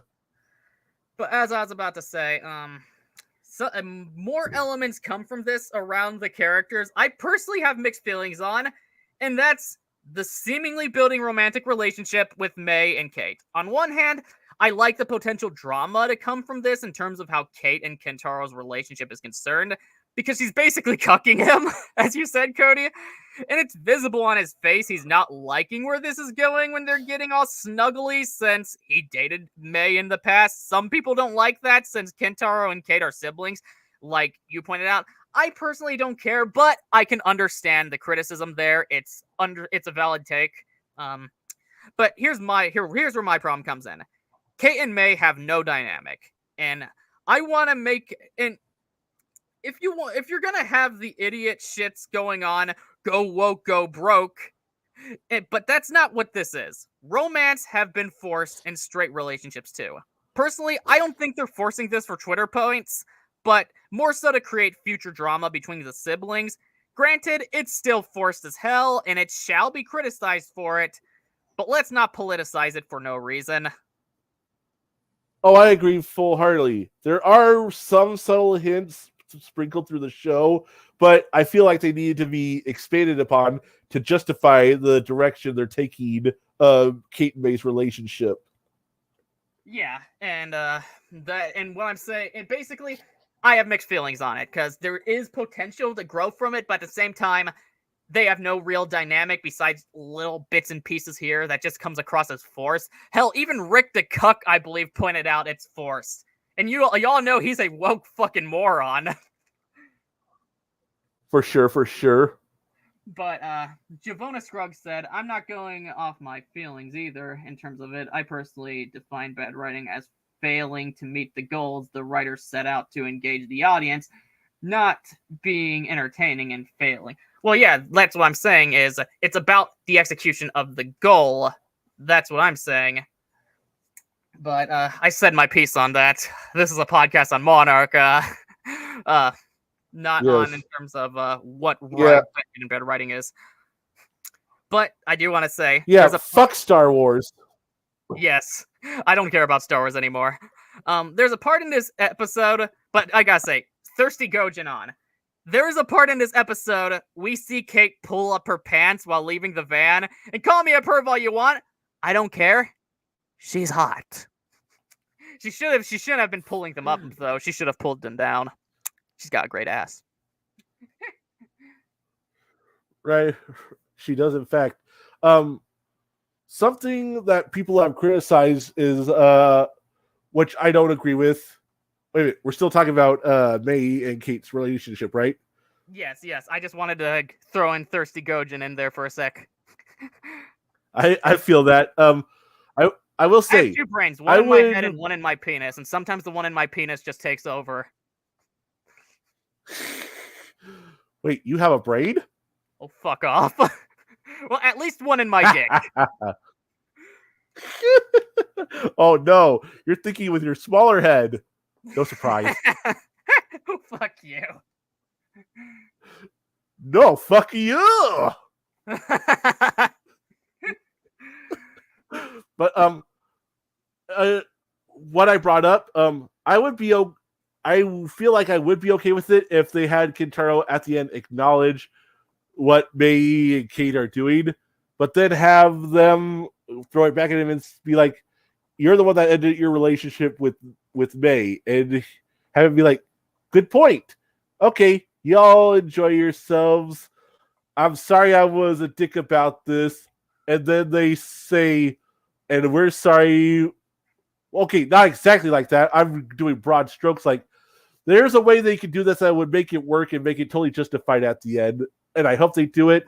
I don't know if they will. But like you said, I do appreciate that they at least acknowledge that Kintaro's not a big fan of how Kate and May's dynamic is going. Yeah, exactly. So there's a lot. It's a whole big thing. It's a big old ball of wibbly wobbly stuff. Giggity. Yeah, exactly. Just like your mom's tits. You're a senior citizen chaser, huh? You need to stop lurking outside of old folks' homes. That's not okay. You need Jesus. Oh God. Okay. Yeah. So, can we talk about Kentaro really quickly and how he was used, how his dynamic changes in this episode? Yeah, of course. Okay, I just want to say, some people feel like his turn is sudden in here, which I don't agree with. I think the way he explains it makes a lot of sense.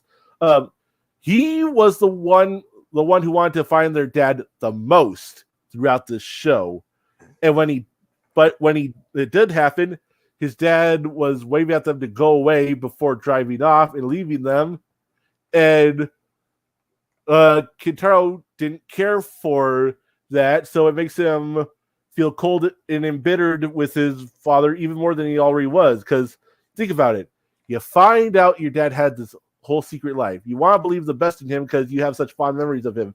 So you're hoping that he'll be able to explain himself when you find him. But when you do find him, he runs away from you, even though more than likely he was actually running from Godzilla.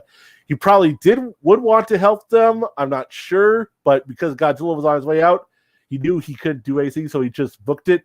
But that's not the way Kintaro sees it. He's like, he left us. We were right there, and he left us. Fuck this guy. I don't want to be here anymore. Be going after this guy anymore. But he still has that relationship he's forming with Kate as a sister. They're finally starting to like each other and getting to know each other. They had that hug in episode 3, I think, or was it 4? And then they had that little moment where they were singing Japanese commercials with each other in episode 5. I like how their relationship's been building up. And I like how it's that relationship that still drives Kintaro, because he doesn't want anything to happen to Kate. he in his mind he lost one member of his family and his dad already. He doesn't want to lose this connection he's forming with Kate, so because of that, he still goes on. That's how I see it, but apparently no one else sees it that way. People are criticizing the sudden turn in direction of how Kintaro's character is being handled from this point forward. I don't agree with that criticism. I don't think it's fair or valid. I think they're missing the point. I think they're missing the point, as you basically pointed out, all the nuance that is there on why he changed. But the thing is, a lot of people, when they look at art, they go off what is obvious, but they don't necessarily pay attention to the cues of the actors and the stuff that isn't on the nose, which was a situation which is what this situation was. There's nuance there, but it's one that people missed. So basically, people went into the show expecting Big Monster go burr, and that was all they were paying attention for, waiting for that to happen and discarding most of everything else. That's how I'm hearing it. Pretty much. But yeah. But something I want to say, what's this dude, the bearded dude's name again? I like him. I forgot his name. What dude? The one from Monarch. You know, the organization. Oh, the guy in the middle is. Yeah. The guy in the middle with the beard and glasses. That's Tim. Yeah, Tim. I'm so glad we're finally getting. I'm so glad we're finally getting to talk about Tim, because we've been pushing him aside throughout our whole look at Monarch, and we really shouldn't. I liked him. I like him so much. I like the actor portraying him. I like the performance he's giving. This silly nerd guy who wants to do the right thing. He has the best interest of everyone at heart, but is in a compromising situation, so he doesn't always get to do that. But the way he comes off is very charming and very likable, even though he doesn't always do the right thing because of his compromising position within Monarch. And I think that's the angle they were trying to go for with Sam Coleman in King of the Monsters. But whereas they failed and I ended up hating that character, I am so loving Tim. He's honestly like my third favorite character of the show behind Kate and then Lee Shaw. I can definitely agree with that. I think he's overall a very likable character. Like, at first, Tim was treated as the goofy, but still threat to our leads due to them having something thereafter. But now we're really given a chance to see he doesn't have malice, and his inclusion to the crew was overall fun and adds more to the world building on who Monarch is, which again is an aspect that always been somewhat underutilized in the movie. Which, being around them, I think this is also starting to lead him to question Monarch's morals. Now, let me go to another image as I mentioned this point, because there's a point in particular I want to get. One minute. Okay, here we are. Like, I think when it comes to him questioning Monarch's morals, as when he's in that announcement, he very obviously looks unsettled, constantly putting his hand on his mouth, staring. I'm curious where this will go, because now this corporation he once worked for and still does, he's starting to really have second thoughts and be like, hey, these people's values does not align with mine. Yeah, my take is that he's in Monarch because of what he thinks Monarch should be and what it's meant to be, but it's still not exactly there yet. But he stays because he's trying his best to get it to that point of what Monarch should be, what he wants it to be, what Bill Randa wanted it to be, what Shaw wanted it to be, all that. Would you agree? Yeah, I agree wholeheartedly. Like, you can tell he wants it to be the best it possibly can. He wants to use the power of Monarch to do the right thing, but he doesn't always agree, which is, like I said, as you can tell from here, he's obviously unsettled. And that is a great thanks to the actor playing him, which congrats, because he can be very goofy and over the top for the comedy, but he also can display a very serious side of the actor. A great dynamic performance. A great performance for a great character. Fucking yes! Exactly. And also, Tim is... If it weren't for Kurt Russell being the VIP, I might give it to Tim here.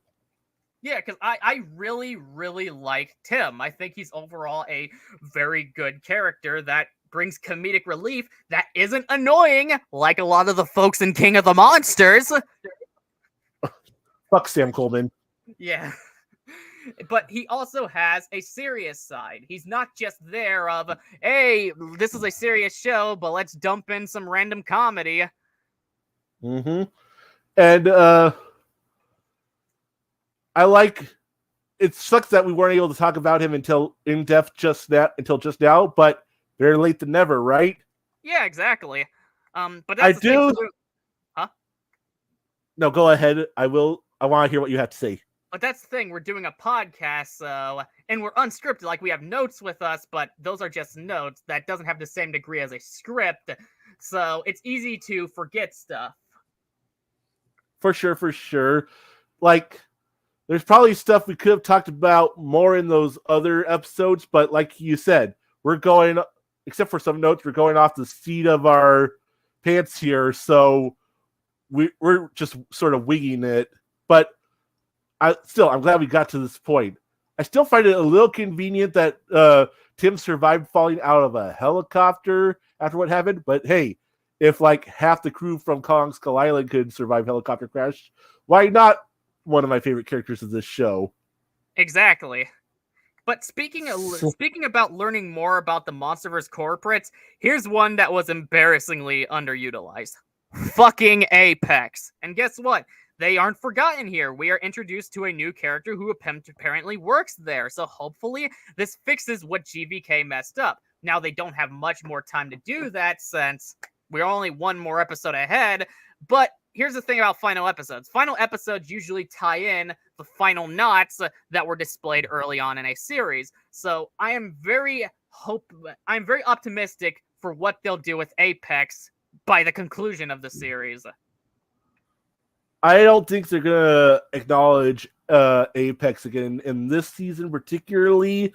I think that they might. This was just done as a little fix for GVK, and also to again expand on the whole idea that this is a shared universe and make some things more interwoven at that point. Now, I still don't think that you should use expanded media as a fix for your shortcomings in a previous product, but again, like the name says, expansion. But the fact that they went out of their way to try to is still most appreciated, even though I think it might hurt the main story of Monarch Season 1 a little bit, only because, well, the whole tracking down Hiroshi and finding out what he was up to with the gamma emitter, it all stops. It all takes a back seat to exploring May and with the organization that she was working for that would end up becoming Apex. And again, it goes back to what I...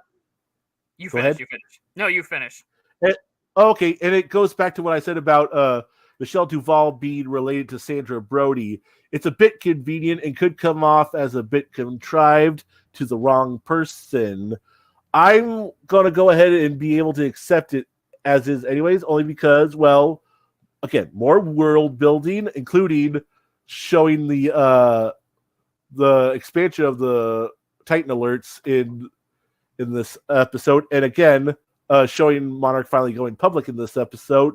But if anyone would want to use those as genuine critiques, I would totally understand. But I got a feeling you're going to disagree, so I want to hear what you have to see. I want to hear your take, Kojin. I want to say I agree wholeheartedly that you shouldn't use extended media to quote unquote fix a flaw of another entry, because it doesn't. Like, it's like, for example, Godzilla vs. Kong will always have that flaw within the writing. There's no fixing the incompetence featured in the writing of that movie. It's a great movie overall, but that was Apex, let's be honest, was handled incompetently. However, I think in terms of Monarch, which does a lot of tightening loose ends of the MonsterVerse, that does help the MonsterVerse itself because it gets you more invested in Apex. Mm-hmm. And again, like I said, as convenient or contrived someone might make it out to be, it could also be seen as a positive because, again, it's making everything feel more like a more concrete shared cinematic universe. Yeah, exactly. And also, I like that they're showing in this episode the seeds of the neurological system they're developing to try to put into Mecha Godzilla later on in Godzilla vs. Kong. That was also appreciated. Oh yeah, it was. Like I said, while the show isn't perfect with continuity, overall it does a hell of a lot better job than the previous MonsterVerse entries. And I think this show does I think it was primarily made to fix the loose ends of the MonsterVerse, and I think it deserves credit for that. Yes. Well, something else I gotta say, something this episode does that makes me dislike May more is the fact that she ends up working for Apex again by agreeing to become somewhat of a spy for them, for Monarch. They're like, you report on what Monarch's doing to us and we'll let off what you did in the past. It's just like she agrees to it. It's actually kind of weird. First, she doesn't agree to it and tells Kate and Kintaro, get out of here. But then she turns around and does agree to it and then says, oh, by the way, I'm coming with you guys. That was written so strangely. You know what I mean? Yeah, I can agree with that wholeheartedly. But like I said, I'm still having more optimistic side of what they can do with May, but I'm also still skeptical, if that makes sense. Right on. Is there anything else to talk about? Oh, May's family. The way that May's family was handled, it was weird. She said in a previous episode that she had multiple brothers and sisters, but in this we only see one of them. Granted, we see a few people that might be them in a flashback episode, but then they're gone in the story set in the modern day, which you think they would want to be there for when May, Cora, whatever you want to call her, shows up again at the end. It's like, here I am, family. Yeah, exactly. So that could have been handled better, but I also like the fact that when they did go see her May's mother and sister, I'm sorry I'm a little bit all over the place. I just want to say this really quickly because I meant to say it with Tim. I like the fact that Tim acknowledges he's a nerd and kind of a weeb because of all the manga people he was able to point out when he was trying to give him, Kate, and Kintaro a cover. How'd you guys meet? Oh, in a manga chat that we were doing this manga thing. Is like, what kind of manga does May like? And then Tim starts listing off all these sort of manga artists and writers. I'm like, you fucking weeb. I love you. Yes, and it really does work within the character and how he's handled. Yes, it's so organic. It feels so natural. And it actually sets up a big moment later on when the May's sister confronts Kate, Kintaro, and Tim in that parking garage. It's like, who are you guys really? What do you want with May? Don't give me that manga crap. And it's like, we're sorry we lied. Here's what's really going on. It was a very good flow and felt natural instead of at odds with each other. The different the shifts in tone and situation. Yeah, exactly. Anyway, for everything wrong that this show does, it also does a lot of stuff right, and I thank God that it does. Yeah, I think there's a fuck ton more it does right than wrong. Like, in my opinion, this does, I said before, I'll say it again, this does everything 2014 tried a hell of a lot better. Right on. But, yeah, let's move on, unless you have anything more to say, to the next episode. Episode 8. I actually have something that I meant to... I actually had something I meant to say about episode 6, revolving Shaw's character, but I'm going to wait till we get into episode 8 because what I was going to say in episode 6 actually applies here in episode 8. 2. Okay. First things first. I am very curious how the love triangle between Keiko, Randa, and Lee Shaw will turn out. Because even though this is the past, we're still learning how everything went down with the main cast. And given how Lee Shaw is starting to be treated, I'm pretty sure it doesn't go over that well. But we'll have to find out. Though I'm not expecting anything too evil, given he's not being portrayed as any ill will. He's not being portrayed as ill intention. He's just reckless, and Kate understands this and tries to reason with him. He even attempts to save her when things start going down. But I am curious, because like even in episode 9, where we hit a certain point, I feel like there's still more we're going to learn about his relationship with Randa in episode 10. Oh, fuck, my mind's doing it again. The thing where it's like, wait, you forgot something. I forgot something about episode 7 that actually bugs me. It's a genuine flaw. If you remember, can I talk about that really quickly before we move on? Of course. So in this show, in the last episode, it shows May's backstory and how she ended up where she was in Japan. If you recall, in a later episode, in an earlier episode, actually, it shows how Kintaro and May met. It places it 1 year ago, like I think the day before Godzilla showed up in Hawaii with the male Muto, actually. And so that's established as happening the day before Godzilla 2014's main contents got started. 1 year before the main storyline of Monarch. But then in episode 7, it says that actually happened 2 years ago with how they present May's backstory unfolding. That is a genuine flaw. That is a genuine inconsistency, continuity error that bugs me, because that could have been handled so much better. It's like Daenerys Targaryen's coffee cup in season 8 of Game of Thrones again. It's just like, people, you are supposed to be professionals. You're supposed to be able to handle this better. Is there not a continuity person who's going over all of this? Is there not anyone there that's trying to stop these inconsistencies, not just with the main monster verse, but within the Monarch's own story it's trying to tell? What the fuck? That is very true.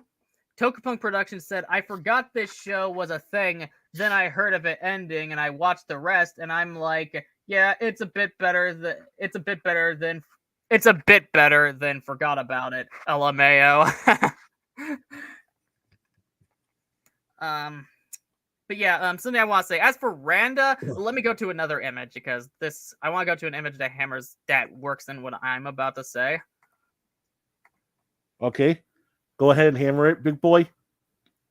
Okay. I absolutely loved seeing his softer side put to use here, particularly when he loses his cool once Keiko is being discriminated against, offering more nuance to the views that was going on around the era it takes place. Like, I know some people will try to go, oh, it's woke, racism in the 50s between Americans and Japanese is being displayed. But here's the thing, our relationship with Japan wasn't very good back then. So, yes, stereotypes were going strong, and here's the thing, his suspicion for her made no fucking sense. So obviously he was just being racist, which makes sense because it was the 1950s, a time where Japan and America didn't have the best relationship. And we have people like Bill Randa and Lee Shaw there to provide the nuance on people starting to see that, hey, despite the war Japan and America has had, these are really just people. And now they're beginning to stand up for her and offering overall a very good performance. As you can tell, he's absolutely frustrated by what's going on, because he already knew by how dumb his suspicion was of her, he was just being a dick. Yeah, people, I needed to let you all know something. People who are lesbians and bisexual exist. So asking them not to be acknowledged as existing in these shows is stupid. Racism in the 1950s existed, even though technically Japan and America were quote unquote friends at this point. And asking the show not to act like that didn't exist is also stupid.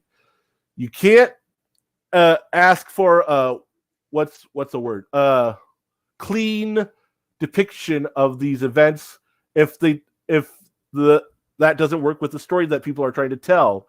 Trying to base it somewhat in reality. Yeah, exactly. Like, that's like criticizing Godzilla -1 or Gogeta for not sugarcoating the very horrible events that was happening. It would be woke if, let's say, everyone here was treating her like shit because she's Japanese. When what do we have here? We have 2 American white guys who are standing up for her and growing to like her, showing despite the views that was going on at the time, they're able to get along and grow something romantically. For sure. So, exactly. So, those are critiques that I feel hold no weight, hold no water. So, I'm not going to dignify them and say they're valid the way I have some other critiques that are comparatively more valid, but still won't keep me from enjoying the show. Yeah. Like, even if you don't agree with the critique, you can still admit when one's valid. This is a critique that you can debunk, saying it's woke or forced. That's a critique that you can use plenty of evidence from the show to provide is a weak argument. It's not a valid opinion. Yeah, people who are instantly going to point at something like acknowledging racism existed in the 50s or acknowledging lesbians live in San Francisco, the pride capital of the world, and calling that woke. It's like that's being said by the right-wing equivalent of SJWs, so they really don't deserve any validation.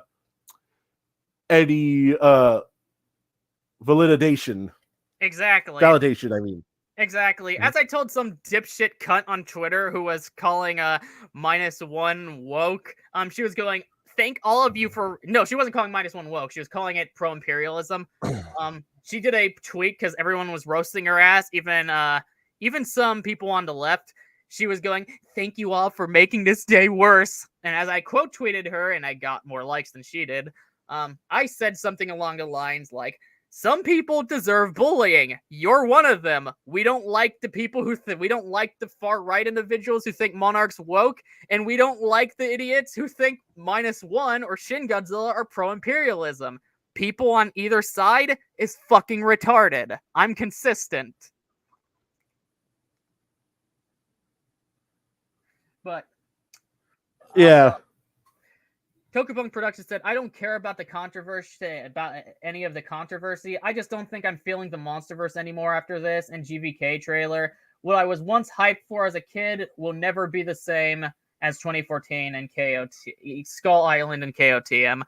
To each their own, I guess. For me, I think, like I said, I think this does what 2014 did a whole lot better because 2014 baited and switched with a better character and then killed him off before he could finish his development in order to follow some bland generic soldier dude played by an actor I used to try to justify his performance as being stoic, but he even said himself he didn't care. So, and also KOTM, I love KOTM, but that has a lot of writing issues.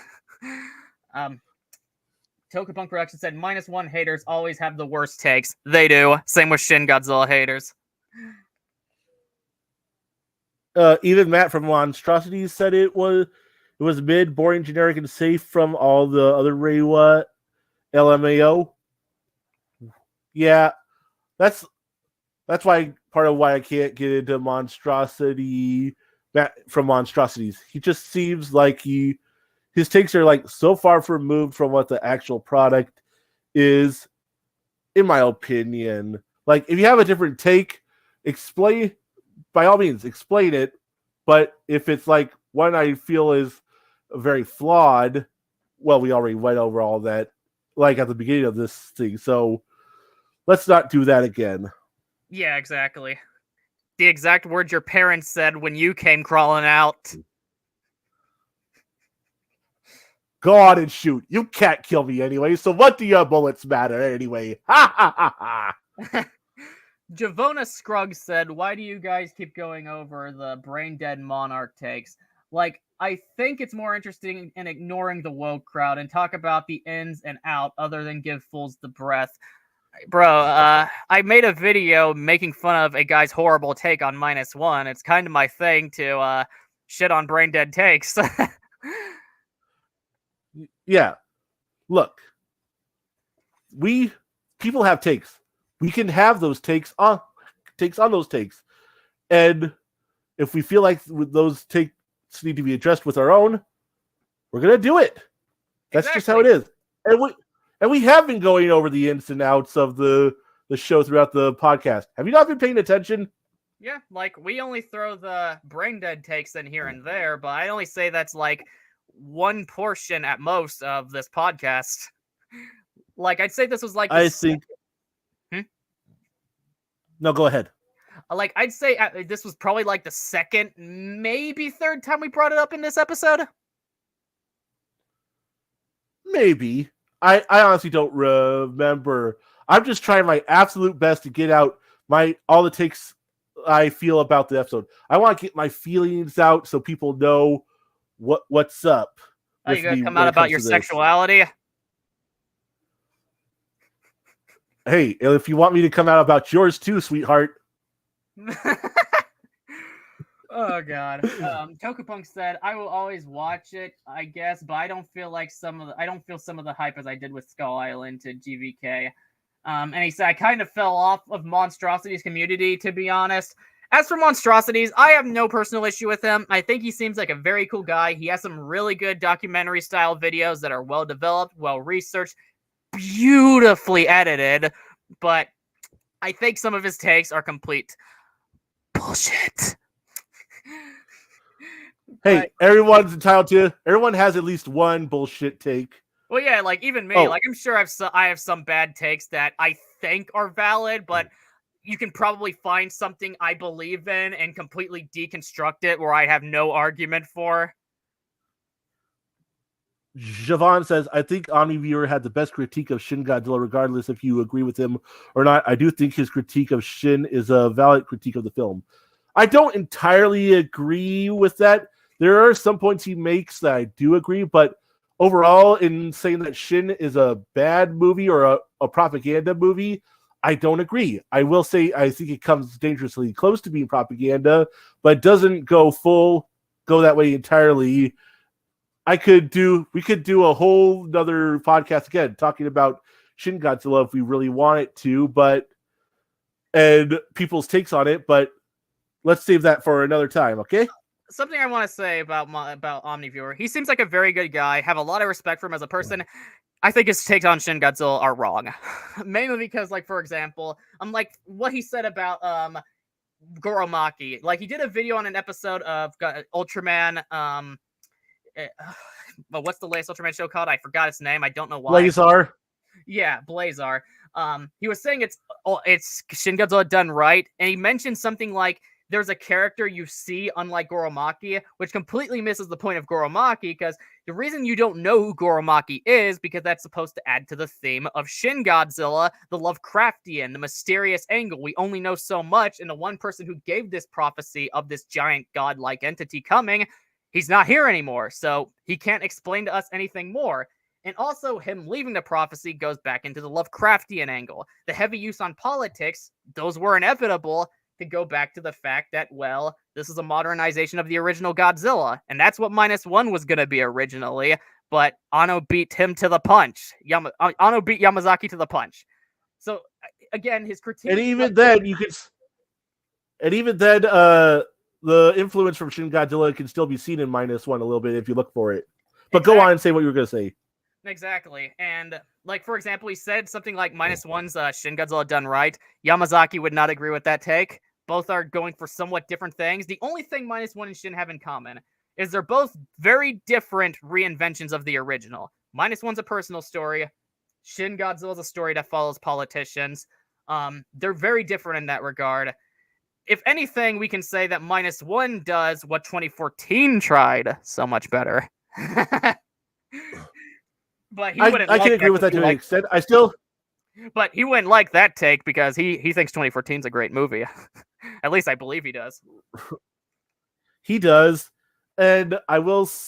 Yeah, so I'm not going to get into that. I will say there are still more similarities to Shinin -1 beyond that you could make if you really want to, but I overall agree with your assessment. However, I have to stop all that because I have to tell you what Tokupunk just said because it's how I feel. So this is from both me and Tokupunk. Bruh, how dare you forget Blazar? Blazar, that shit is peak. I know. Blazar is a phenomenal show, and I want to say, expect a review on the show when it ends, because I'm going to review it. Now, I'm also going to review King Oger. I'm going to have to rewatch the episodes I watched of Gotchard before I review it, because Gotchard, Kamen Rider Gotchard is mid. It's not bad, it's not good, it's mid. So originally, I stopped taking notes when watching the show. But because I was like, I'm not going to review it. I don't care for it as much as Blazer or King Oger. But it's like, you know what? I have to do mid reviews every now and then, you know? Right on. But it's like, so, 3 Toku shows airing. Expect a review of them at some point. For sure. Where were we going? Where were we originally when we were talking about Monarch? I think we finished talking about their dynamic. I guess I will say I like that Bill Randa stood up for Keiko and actually punched the dude even though he ended up spraining his wrist, and I suspect that his punch might have been a very weak ass punch. People will say, but he was in the Navy. I'm like, in World War II. I think that he was one of those guys that was drafted because if you look at Randa in this show, even though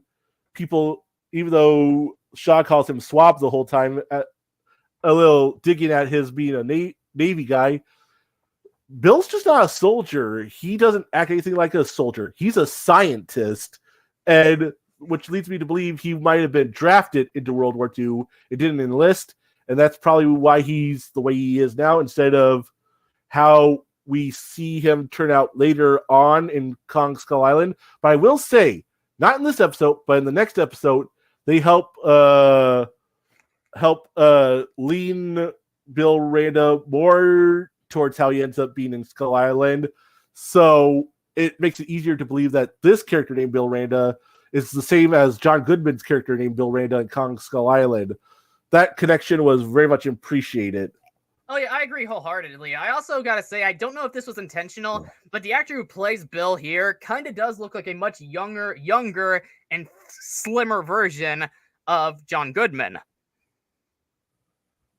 I don't entirely agree, but I do see some similarities. Not nearly as much between Wyatt Russell and Kurt Russell. But that's because they're father and son. Exactly. So yeah. I'm not going to hold it against him. And I will say, even though he hasn't fully felt like Bill Randa as we know him up to this point, the actor's still done a great job with the material he's been given to do. Let's give everyone their due. There's no bad actor in the show so far, at least not in my opinion. I agree completely. I will also say, go ahead. Tokubunk Productions said Gotchard been doing time travel next ep. This gonna be as mixed as all the other Railway writers. I don't know. I heard Geets is fantastic, which I actually really plan to check out as a big Kamen Rider fan. Plus, let's not forget Shin Kamen Rider is technically a Railway Kamen Rider film. Right on.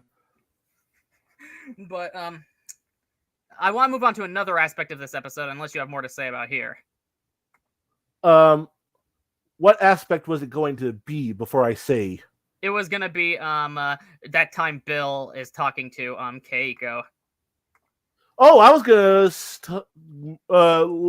segue into that too. Well, okay, not more so segue, more so. I'll let you go first then. I gotta say, I love how organic and naturally Keiko and Bill's relationship has been developing. And it seems like the more natural fit for them. Whereas Shaw and Keiko were more of an opposites attract sort of thing. These two are more like two of a kind. Like They fit so well together. Now, which one do you like more as a storytelling device? That's totally subjective. That's your provocative, and that's your call. Like you said, subjective. But I think it works here, and it makes more sense to me that Keiko would end up with Bill, since they explained it in that regards. Yeah. Tokupunk Production said people were mixed on Geats. Just look at Zio Agito. He hated it. Wait, Zio hated Geats? He thinks Gotchard is mid, so it's like I do agree with him on Gotchard though, but it's like whatever. I mostly hear good things about Geats, but that's me personally. But in terms of this relationship, huh? I was gonna say Gojin, Tokupunk. With respect to you guys, fuck Kamen Rider. We're talking about Monarch right now. But as I was about to say, I really gotta say, the music on this scene was absolutely heartfelt. It's so comforting and soft. It goes well with the words of dialogue and acting delivery on hammering in how both feel about each other. And the cues are delivered beautifully because how Keiko's acting, overall she's doing a really good job at seeming like she's actually happy in a good mood, but you could also tell how she's forcing it, and that's good because that's the point. And that's why Bill Randa sees that. And reason why he's able to is, again, him and her think a lot alike. And in that case, it really hammers in the fact that she was down. And when he brought up that moment, when he brought up what was bothering her, she properly shifted to feeling upset. And the musical score, again, just really made the scene all the more impactful. For sure, for sure. I also like how they show Keiko being a little bit quirky here, like how she's hanging up those, for lack of better term, Oriental lamps in their little office they were assigned after they lost control of Monarch. She's showing respect to her heritage, but at the same time doing it in a very quirky, charming way. And I like that they acknowledged that with Bill Randa's reaction. It was cute. It was a very sweet scene, and then he was just like, okay, what's bothering you? And it brought a moment that was overall very heartwarming. I don't know who I'm rooting for in this relationship, even though we know due to circumstances, it doesn't properly go anywhere, but it's just overall very sweet. I will say I also like the moment at the end where it reveals Shaw was listening in on them the whole time, and basically he's like, he's sad, but at the same time, it's sort of like he has a realization like, no, this is probably how it should be. Because of their positions in Monarch, it makes more sense. And also because of who they are as people, it makes more sense. And he's probably afraid that him and Keiko may be doomed to failure. And they probably have slightly irreconcilable differences because of Leland's actions regarding Keiko in the past. Like, he stopped her from trying to stop the bomb that they shut through at Godzilla, and then like going to find Keiko in Japan, even though he was supposed to stay for the budget meeting, and that ended up being what lost them control of Monarch. It's like all those intricacies, all those complexities led to that moment of realization with Shaw being like, nah, I don't like it, but Keiko should be with Bill. See, this show has depth. This show does have merits and things that I feel justify its existence, and a lot of the decisions made. Not all of them, but this is one of them. Yeah, exactly. And I also have to really compliment how amazing Maru Yamamoto does as Keiko here. The moment it's revealed she has a child, her change of emotion is so strong because she clearly was not planning to let it known she was a mother at this moment, and how she starts talking to her daughter in Japanese with such subtlety. It's a moment of how she knew what she had to do as a mom, and it built more emotion towards everyone's dynamic because this woman, who both Randa and Shaw are in love with, actually has, well, she fucked before, but it's overall just a very beautiful scene that adds more into it. And then she goes into more lore about why she's been very secretive on her life, and a lot of that boiling down to how she's been discriminated, and giving more time for Bill and her to bond. For sure. Yeah. People were wondering, is Hiroshi really Bill Randa's son, or is he Law Shaw's son, like they were sort of hinting at with Kate's little comment about where she's like, in the desert, I've honestly felt he was about to say he was our grandpa. Whose son is Hiroshi? Neither of them. He's from a pre-existing relationship. So, like, it answers that question, which I'm glad they did, because, well, Hiroshi don't look like he have an ounce of white boy in him. Yeah, exactly. So we'll have to find out. Again, this show has a lot of mystery going for it, and it's whether or not Godzilla fans like that direction. That is the highlight of the show, is the mystery that builds up for the next episode. Yes. I think you mentioned it. I'm sorry if I'm misquoting you a little bit ago, because, well, my mind's going 3 different places at once right now. But as much as I might have problems morally with how the love triangle with the cast in the modern timeline is going, it does contrast. It does contrast and mirror the love triangle going on in the flashback storyline very well, to an extent, thematically speaking, I think. Yeah, it does. It does. Like, what makes the story so good and going back from past to present is how intertwined everything is. Like, you could get something hinted at in modern day, and then we can go back in time and learn what that actually is. It's overall very well blended together. For sure. And I agree with you, Toku Punk. The way they handled Kate first telling May to get lost, and then coming back the next episode and saying, I'm sorry, I agree. That was poorly handled. You said it, you had you busting laughing. It had me shaking my head. But we already went over that, Toku Punk. You're going to have to go back and rewatch this motherfucker if you want the full juicy details. Yep. But yeah, I don't think I wouldn't say poorly handled. I just say it was a little bit more, it needed more time to breathe than what we got, I think. But yeah, I can agree with that critique to some extent. I just wouldn't go as far to say completely poorly, but I wouldn't say it was handled the best either. Fair enough. Javlon said, I don't care what anyone says. The Showa era of Godzilla films is underrated. I love the Showa era, and it can't be Hero Godzilla. I wouldn't say it's underrated because there's a lot of fans of the Showa era. Like, here's the thing. Godzilla's a very diverse franchise, so there's different fans into different things. Some people go in wanting something like the Heisei era. Some people go in preference of something like the Millennium era. Some people go in preference of something like the difference of the Showa era. Some people want the Monsterverse. Some people want the Reiwa era. There's so much differences in Godzilla. Different people are attracted to it for different reasons. And then there's people like me and Cody who love all of the eras. Now, I wouldn't say all of the Showa era is campy, because you have the first film, very dark, serious, and brooding. Raids Again is not a great movie, heavily flawed, but it is also a very serious and grounded film. And then a lot of the 60s Showa films are in the middle between serious and campy, and then 70s is when it goes pure camp. So it's like, I wouldn't say it's underrated. It depends on the fan you ask. Some people are like, oh, fuck the Heisei, or oh, fuck the Showa, oh, fuck the Millennium, fuck the Reiwa, fuck the Monsterverse. The Godzilla fan base is very diverse because the franchise is very diverse. I will say that the Reiwa era so far has been my least favorite, at least on the Japanese side. I don't know if the Monsterverse should be included when you speak of Reiwa. So, yeah.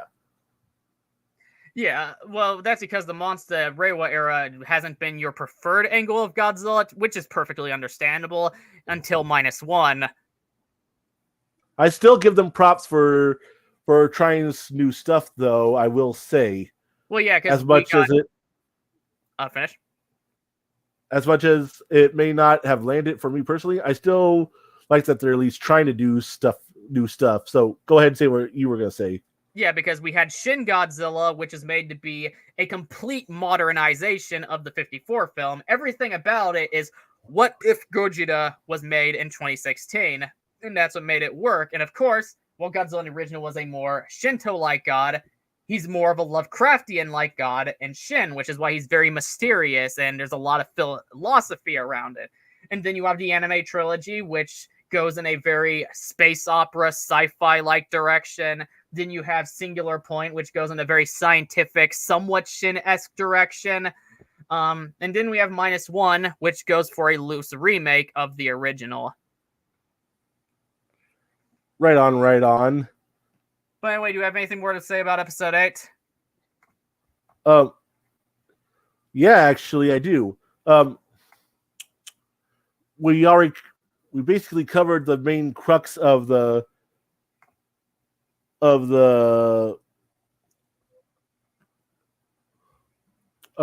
background story of the flashback storyline. Oh, wait a minute. No, one more thing. I like that Shaw reveals to General Puckett, or whatever his name is, that Godzilla is alive. And then, like, there's this, it makes this struggle for power in Monarch, keeping it in sort of this state of limbo, like it before it ended up coming to near collapse in the 70s with Kong Skull Island. I like that layer that they added to how Monarch is portrayed in the MonsterVerse. Yeah, I completely agree with that. Mm-hmm. But now we should get into the modern storyline. The day set in the storyline set in the modern day. All right. So Shaw, in episode 6, we learned that Shaw does not hate Godzilla as much as we might have been led to believe before. He actually comes straight out and says, "Stop him, Kate. I've been trying to help him." And even though they're two very different lines, Kurt Russell gets two really great lines regarding Godzilla. And they're made even better because it's Kurt Russell who's saying them. One like, "What if Godzilla had lost?" And then in episode 6 saying, "Kate, I'm trying to help Godzilla." And then we finally understand what his motivation is. He is helping Godzilla in his own way. At the end of the last episode, we see him actively destroying a portal into the Hollow Earth. Now, was it always there? Was it a new one made by the Ion Dragon? I don't know. They seem to be implying that the Ion Dragon can make new Hollow Earth portals anytime it wants. But Shaw's main objective, now that he's free, is to destroy the portal so he'll keep the Titans in the Hollow Earth like Godzilla wants to, keeping his kind down there and keeping our kind up here. It's a great it's actually a great angle that makes a lot of sense the way they explained it. And it's a good contrast to what they're trying to do at Monarch. They say doing that is increasing the struggle of integrity for the other portals, which might lead into a second G-Day event, which some people have hinted at being as meaning they're hinting towards what happened to King of the Monsters. I don't entirely agree, but I could be wrong. Yeah. Javone Scruggs said, "This conversation has been fun with you guys. I definitely don't agree with you guys on all of your takes and views, but it's interesting nonetheless." Oh, definitely. I love discussing this shit. I find it, that's why I have the podcast, because it's always very unique to get different takes on how people see stuff, including our take itself. I respectfully disagree with a lot of your takes too, Javon, but teach their own.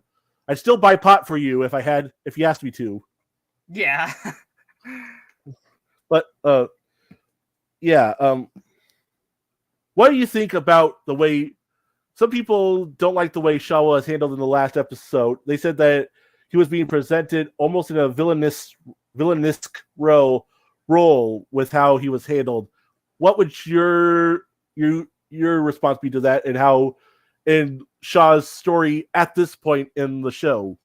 I wholeheartedly disagree, mainly because you need nuance like that to build upon mystery. Like here, we're just gradually understanding what his goals and motives are. So when we first get something like that without the full picture provided, it's gonna seem a little more malicious than it seems.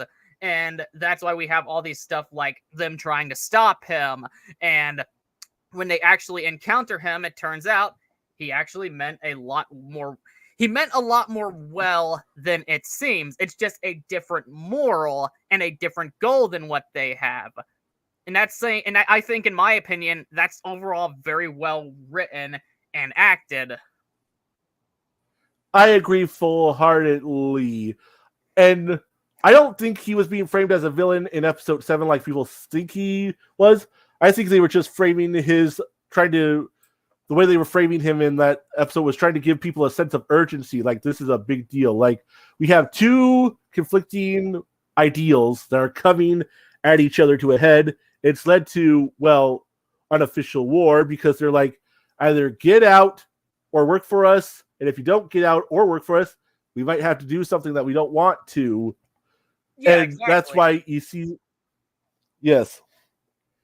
He just somewhat So like in that guy because it was a different moral presented without the full picture. Yes. And also, I'm glad they brought Barnes, the Professor Barnes character, back.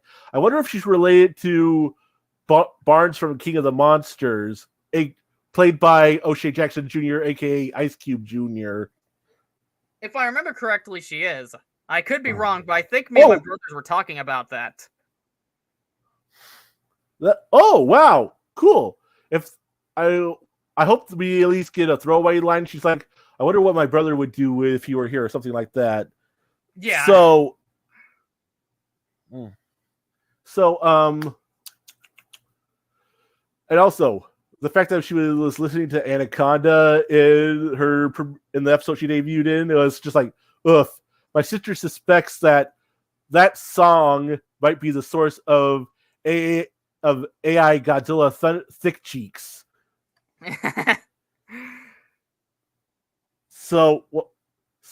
But that's neither here nor there. Back to the way Leisha's done. I like how they've handled the contrast and contrast of ideals, as you pointed it out. I think it's been very well handled, and I like that even though Kate and Shaw might be on opposing sides, it's clear that Shaw still cares a lot about Kate and cares a lot about her family. He even tries to save her when she's going down the pit at the end, even though he reaches out and grabs her. He's like, I got you. I'm not letting go. And I'm like, oh, I feel that shit, because that's where the woman he loved died, or so we thought. But yeah, exactly. And it really goes back into that in a subtle way, showing that he doesn't want it to happen again, and he somewhat sees them as he doesn't want any more people that he cares about to go out like he thought she did, and he would rather die with them as long as he can say he tried. And that's something I absolutely adored here, because especially since beforehand it had it where he seemed somewhat like a villain, we're now getting a complete display that he actually isn't, and he does mean completely well. For sure. I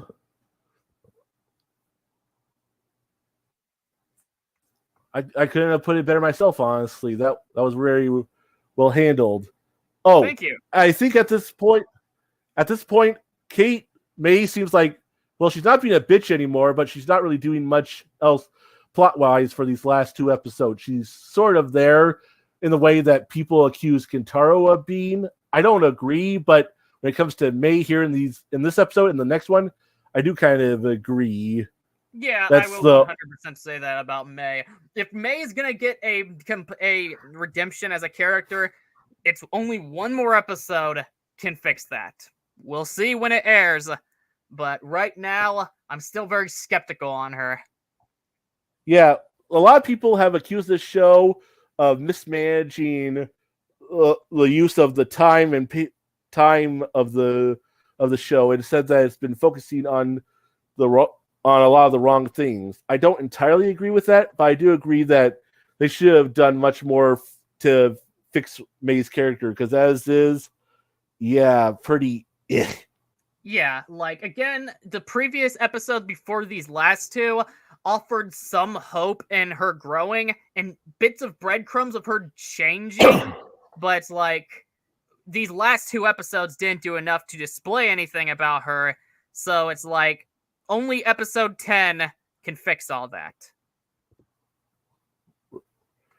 Here's hoping that it does. I don't know if it will, because according to Javon, the episode 10 is going to be shorter than all the previous episodes, which I hope to Godzilla is not true. I do too. But anyway, let's move on to episode 9, unless you have more to say about 8.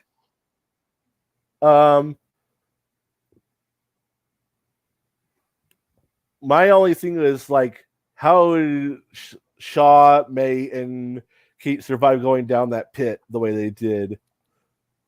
Well, maybe that'll be answered in the next episode too, because more mystery was dropped. But I seriously hope so. Agreed. But yeah, I like that when we're in the Hollow Earth, well, a part of the Hollow Earth, because if they were in the other, they would be fucked. Even though we don't know what the fuck is happening, we got Kurt Russell, who very clearly is knowledgeable about the situation they're in. And that's something I think that is very important, because a lot of people dismiss exposition as a bad thing. It's not always. It depends on context. In this case, we are brought with a character who's been there before, this very mysterious place, with another character being May, who's down there with them, who doesn't understand the place. And what he's doing, he's explaining what he can and how he's been there. And all that is felt with Kurt Russell's very serious performance.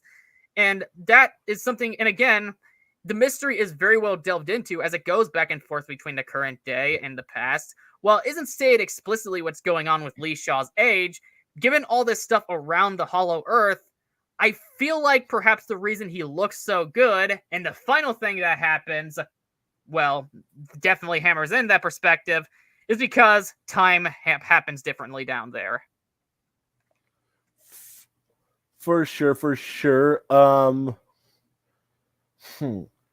Yeah, regarding exposition, I think so long as you avoid using too many as you know moments, like telling someone something they already know or should know, like, expositions should be okay. There's a lot more to it than that, but that's just one example I wanted to bring up. And I thought the exposition here was handled very well, but something I noticed is, like, for some reason, they're avoiding using the term Hollow Earth for in regards to this area. I know with Monarch they can't do it because most people in Monarch don't believe in it at this point until it's confirmed in 2019. But why do you think they're going so far out of their way to not use the term Hollow Earth to describe Hollow Earth? Because if I remember correctly, this is only a portion of it. This isn't the full Hollow Earth. Because if I remember correctly, the full Hollow Earth, the true one, they would die in that, if I remember correctly. But even so, it's just like they refer to it as Tinfoil Hat Land when they could have, when referring to the Hollow Earth as a whole for whatever reason. I guess that's a fair criticism there. Maybe we'll find out. It's not really a criticism. It's more so a nitpick, in my opinion. Yeah, that is. That's very much a nitpick. Tokupon Productions said, Zio Agito loved this ep.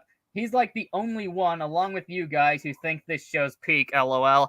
Now, from what I gathered, Monarch is a very love it or hate it show. Like, there's some people who, like us and Zio Agito, think it's great, and then there's people who think it sucks. And while there is some valid criticism to throw its way, most of the negative opinions, again, as established, haven't been very educated.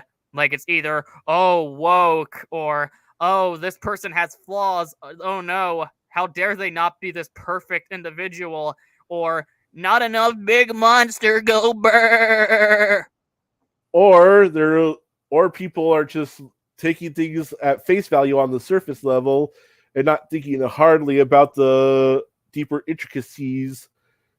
So because they either are choosing to or they can't look into the deeper intricacies, the show is just boring to them for whatever reason. Exactly. Like, they're taking everything at face value and not thinking a bit deeper on it. Like, the whole thing about art is you're not supposed to go in with the idea that this is just mindless entertainment. A lot of the time, you're supposed to think about what you're watching. Even a lot of movies that seem like mindless action have stuff to analyze. Like Godzilla Final Wars, you can't take everything at face value in there either, as even I found some deeper messaging and allegory within it. Yeah, I know when most people, when they're watching stuff, they're just looking for a good distraction. But that's if they're not satisfied with the storytelling for superficial reasons, then, in my opinion, that's on them, not the show. Exactly. But yeah, Tokobone Productions also said, I've only seen people who don't know this show, and all the people I've seen who watched it said it's hot garbage. He said even Nerdrotic thinks this show's a garbage. The fuck? Well, when it comes to Nerdrotic, he's an anti-SJW channel, and while I like some anti-SJW channels, he seems to be one of those pandering types. Like, he's one of them using Godzilla -1 to virtue signal, and he's also I haven't heard his full analysis on this show. I just know he said it sucks, but I don't know. Considering the type of channel he is, I feel like his criticisms boil down to either not enough Big Monster Go Burr, or the fact that there's a lesbian character and things of that nature. I doubt he has anything valuable to say, to be honest. Yeah. Maybe if he did a review, he could prove me wrong, but I don't know. Considering the type of channel he is, I feel like I know what his take boils down to. Yeah, going back to the whole lesbian thing for just a little bit, besides using it as a way to explore her character, draw parallels to her father's character in a way that it makes fundamental sense in reality, because again, she lived in San Francisco. Again, San Francisco is the pride capital of the world. Yes, I know it is the pride capital of the world. I know they had a meeting and they took a vote. Why do I know that? Why do I know they had a meeting? Shut up. That's how. Yeah. But yeah, before I read more Tokupunk Prod comments, we should go back to No, one more thing about that episode.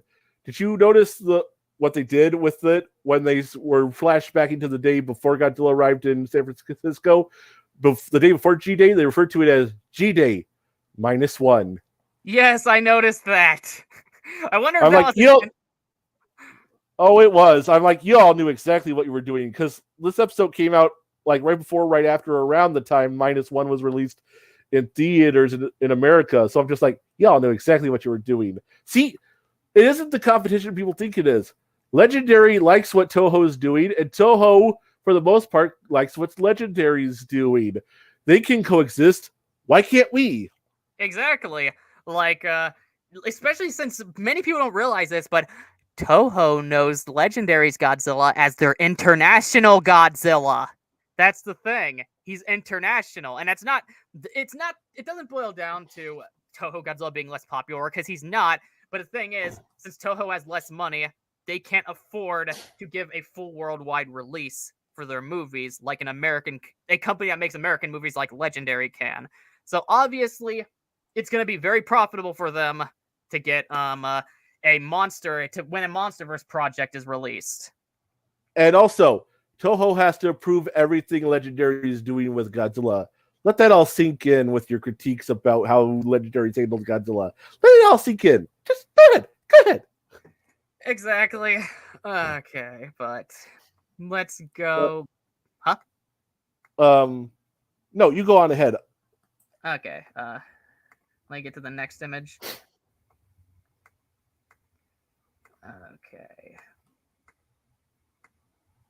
Okay. I gotta say, when it comes to world building, this episode really got the job done. Like, when Lee Shaw got back to Monarch, he wanted to, first, I'm getting ahead of myself. And one of the things I gotta say is the mystery here is very well delved into with how it goes back and forth, because we only know so much, and each part, both past and present, are dropping breadcrumbs for what something means. You have to pay attention to both ends. They're not at all disjointed. And with him coming back in the 80s, I believe this was all fine and dandy pretty much. just goes to hammers in what the Hollow Earth is and why he aged so well. And that's one of the things I absolutely loved. And this is why not everything needs to be stated explicitly, because you can tell what you're looking at what is the consequence of being in the well, I wouldn't call that a consequence. Like, if you can come out of Hollow Earth looking young again, it's like, okay. But yeah. But now on to what I was gonna say after that. Something I want to address is the time dilation when it comes to Lisha. As you mentioned, he was still a fairly young man when he came out of the Hollow Earth in the 80s. I think, and people are like, but that doesn't make any sense, because that's not how the entry to the Hollow Earth worked in the last episode, in the movies, in Godzilla vs. Kong. I think what it is, and the reason that his brother probably died, Nathan Lynn's brother probably died from Godzilla vs. Kong.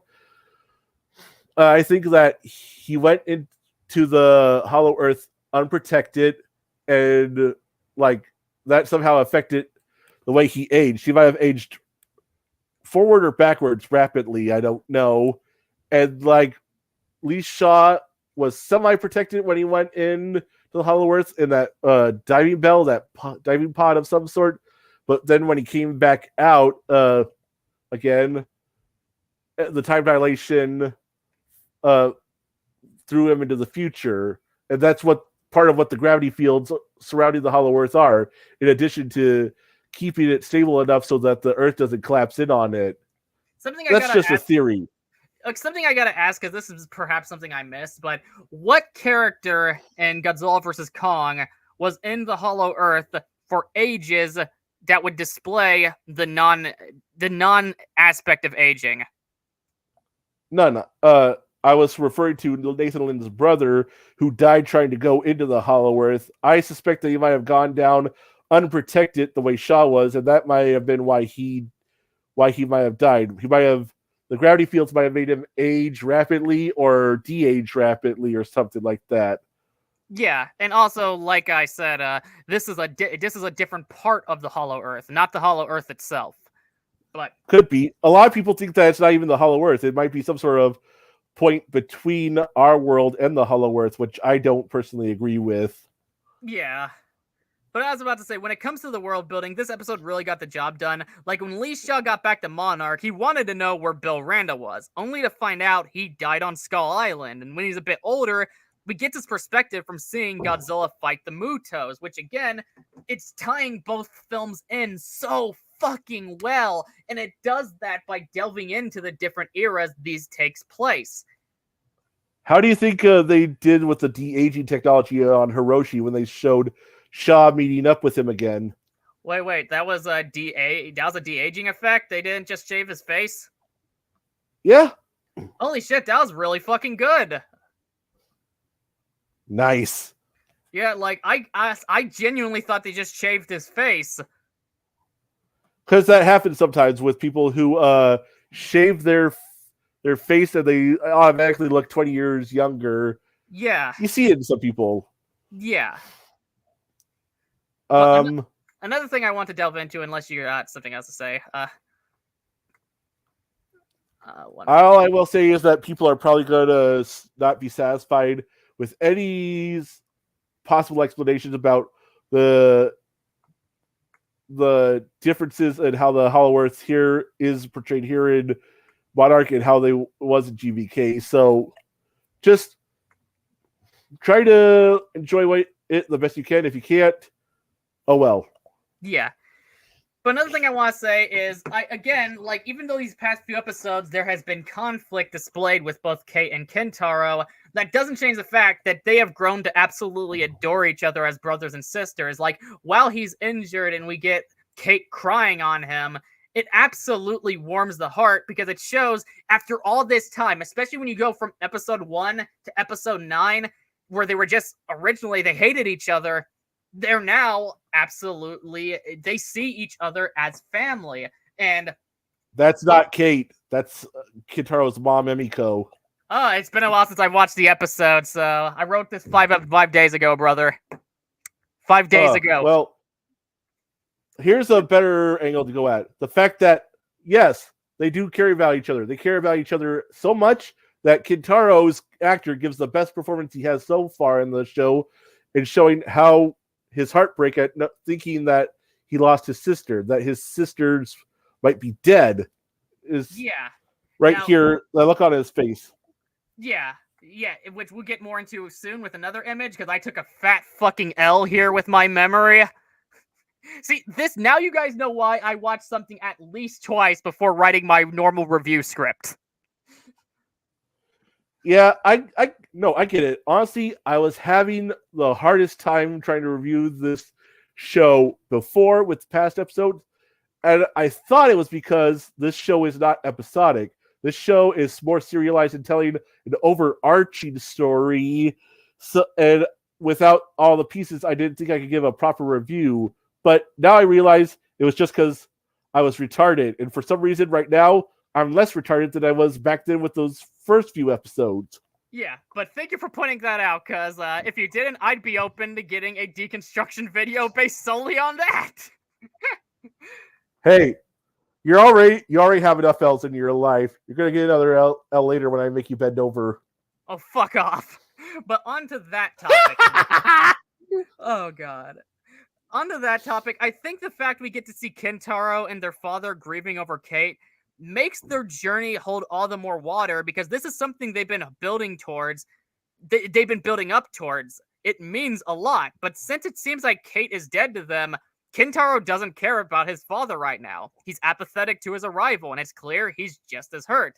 That's why when he shows up, the first time we see them directly with him in modern day, he says, "Back from the dead again, eh?" in a very apathetic way, because the person he'd grown an attachment to, the one person he cares about right now, is Kate. And the way this episode ends, it ends also does a great job at setting the stage for the episode, because apparently... Oh, wait, no, I'm getting ahead of myself, but what do you think of this? First off, I'm really disappointed that Kentaro didn't punch his father in the face, because his father's kind of a dick, and he remains a dick up until he hears that Kate's dead. He's sort of like absent, dismissive of Kentaro being there. He's like, "Oh, I was just stopping here for a bit. I gotta get going." And then Kentaro's like, "You're leaving after all this? You lied to us?" It's like, "Hey, I know you're mad, but you weren't supposed to find out anyways. Why did you find out? Why did you guys follow me? Trying to turn it back on them?" It's like, dude, quit with your gaslighting bullshit. And then Kentaro's like, "Here's what your gaslighting bullshit got us. Kate's dead." And Kentaro's like, "What? Kate is dead. I finally get a sister, a sibling, and she's dead." And Hiroshi finally snaps out of his little bubble and it's like, "Oh my god. I've been a piece of shit this whole time. What did I do? What have I done?" Well, yeah, like that there is an example of really good writing and acting, because again, the show follows very, very flawed characters, and he's one of them. Like, he was being selfish, and then when he finds out, and this is a very, very good thanks to the actor here, when he starts crying on Kentaro, it absolutely is heartbreaking, because now he realizes everything he's done wrong. And you can very clearly, even though he doesn't say completely blatantly, that he's blaming himself about it. And it's just overall a very big hit from both actors building off each other here. Yeah, and to credit Kentaro's actor, like, in that moment, he wants to be angry at his father still, but like, at the same time, he can't help but want to mourn with him too. They have common ground now. Like, someone they both care about in their family has died. Yeah, and this builds more potential to what to come in next episode, because now this guy, the father, who's been away from them for so long, is now trying to do everything that's right, and they're going to work together. Probably their plan is going to be going to the Hollow Earth, well, that part of the Hollow Earth, to see if they can save her. And it's just overall very well handled. Right on, I agree. But it does put into perspective something. Hiroshi's kind of a dick. Besides cheating on 2 women, the way he treated Shaw in the past, he's like, think it's going to be this big emotional thing. He's like, here's your pocket knife back that you lent me when I was a kid. And then he turns around and he's like, your pursuit of giant monsters got both of my parents taken from me. Fuck you, you Shaw. It's like, dude, you're kind of a dick. And then it's like, but clearly that wasn't their only encounter, because clearly Shaw still cares about Hiroshi to some extent, as we know.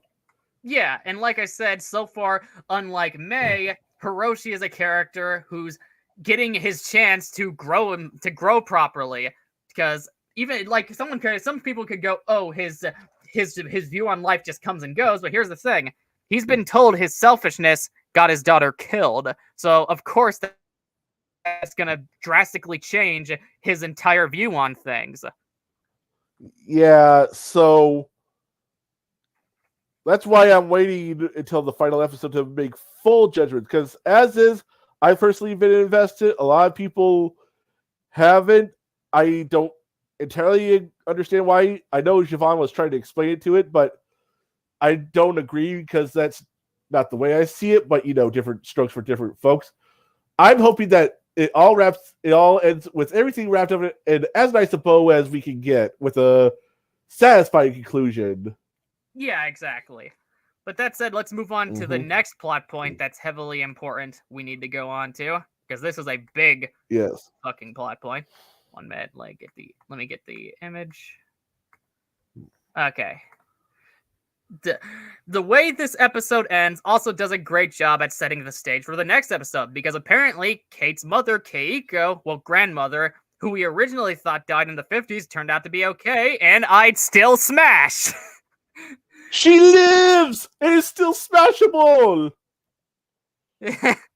Jokes aside, I'm looking forward to seeing where this will go, especially how Lee Shaw will react finding out she's okay.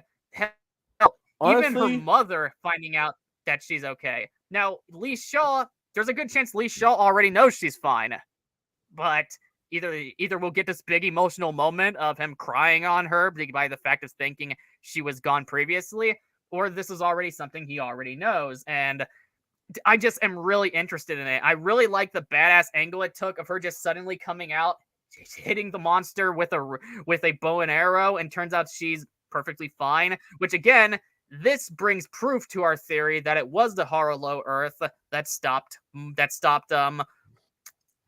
Shaw from aging. Yeah, I would have preferred that she stayed dead, because I think that her presence as is leaves certain questions that should need to be answered, that I don't think will be answered. But so long as the show remains entertaining, I'll just go along with it. I don't agree. I think I think it really hammers in the fact that on why Kurt Russell's character hasn't aged that much. It was a really good twist, and also, in my opinion, I think the character, as a whole, like for example, when she left off in one of the first few episodes, we didn't get the reaction afterwards. So this was kind of already being hinted at, especially when you connect the dots with everything. What's his name? Lee Shaw's been through, but to each their own in that aspect.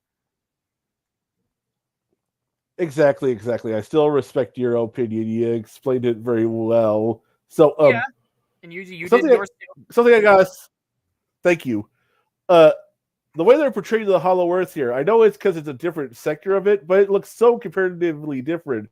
It looks like it's a cross between the monster GVK Hollow Earth and the Upside Down from Stranger Things. Yeah, I can see that. I think that's part of what leads to people's confusion, thinking that it's not really the Hollow Earth, but a space between that, and the fact that they specifically call it Axis Mundi. I don't agree with. Like I said, I don't agree with that. I think it's just a different region of the Hollow Earth, and you might have to draw your own conclusion to why it's so different from the rest of the Hollow Earth. Exactly. But anyway, do we have anything more to say about episode 9? It features the debut of Kurt Russell's favorite monster from the show, that hog thingy. Yes. Which again was delivered with beautiful special effects. Yes, it really fits well here. So I'll say that so far I've been enjoying Monarch. It definitely has its problems, but I think the positives outweigh the negatives. So from that I can form an objective opinion and say it's enjoyable for me at least. Yeah, I think it's a great show. It's not perfect, but overall some people think the board will be Biollante. What? People will stretch anything. Like, I've seen some really dumbass takes that think Noriko and Gutzell -1 will become Biollante. But it's like, I don't understand. I love Biollante, don't get me wrong, but I don't understand why everyone thinks every single thing is Biollante. I don't get it. For sure. But yeah. it's people will show. Sometimes they'll stretch things like they stretch your booty hole. Oh, fuck off. But yeah, it's a great show. It does a great job at, for the most part, tightening the loose ends in the MonsterVerse lore. We follow a very fleshed out cast of characters that are all well written and well acted. The special effects, while super moderated, are amazing. And there's a lot of mystery in each episode building up to the next. Like I said, this is what 2014 should have been. And when it comes to the other MonsterVerse products, while they go for something different in tone and are hard to compare, there's more flaws I can mention in the writing of Godzilla vs. Kong and King of the Monsters, and maybe even Skull Island in areas, since let's be honest, if John C. Reilly wasn't delivering a lot of those lines, they wouldn't be very funny. But it's overall, I think, an entry the MonsterVerse needed. It's not a masterpiece, but it is great in my opinion. I think what we need to accept right now is the fact that we're never going to get a flawless gem from the MonsterVerse. Even when you take into account what the MonsterVerse is going to try to be, they've already shown that each entry is going to have more than a few flaws that should be critiqued on.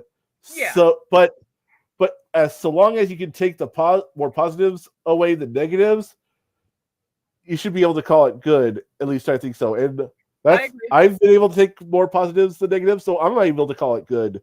Yeah, exactly. Like, for example, there's a lot of problems I could point out with King of the Monsters, for example. Like, for example, Emma Russell, a lot of her arc makes no sense when you really think of how it doesn't really connect with her son, despite the fact that they tried to play it off as such, and a lot of forced humor and stuff like the Oxygen Destroyer just being forced in. But what do we have with King of the Monsters? An amazing soundtrack from Bear McCreary, mostly amazing special effects, besides a few disjointed ones, like when Godzilla's charging at Ghidorah. Some really badass incarnations of the kaiju, and some Ken Watanabe at his best in the series. Some exciting fan service that's mostly substantial, and the monsters' portrayal are all superb. I don't think the Oxygen Destroyer was shoehorned in. I actually think it was used thematically well. It helped drive forth the fact that, well, man should just step aside and let nature take its course, which is what was happening when Godzilla had King Ghidorah in a position where he could have won. Ghidorah clearly does not do well in water, whereas Godzilla does. And he actually got to rip Ghidorah's head off, but by man trying to be on equal footing with nature or God or whatever, by making the Oxygen Destroyer and using it, they actually unintentionally ended up making things worse. And it could be seen as their allegory of destroying nature when they should just step aside and let nature be. That's the way I see it thematically. I'd say that's a valid perspective. I don't entirely agree with it, but it is well formed, and you do think about it by grabbing a lot of, evidence from the source material itself. So I don't agree again, but good take. Thank you. You're welcome. But anyway, do we have anything more to say about episode 9?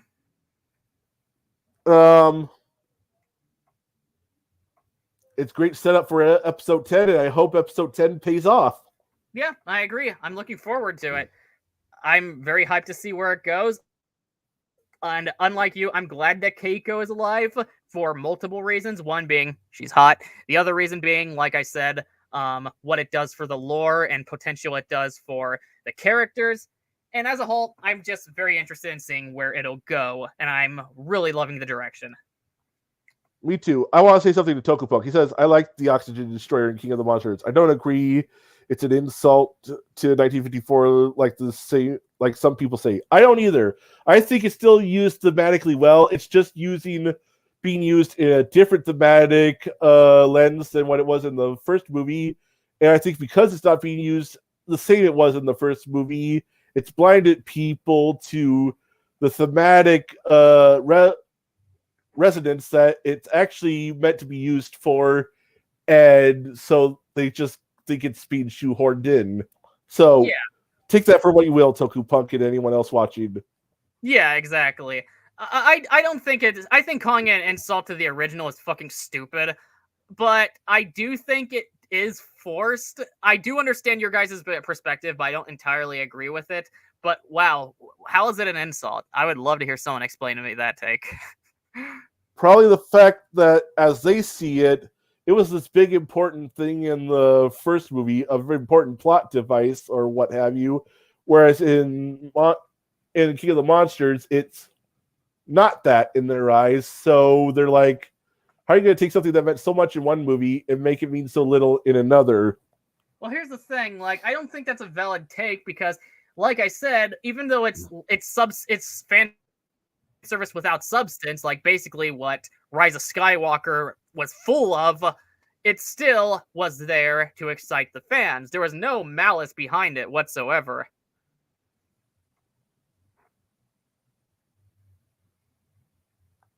Tokupunk. Right. Fair enough.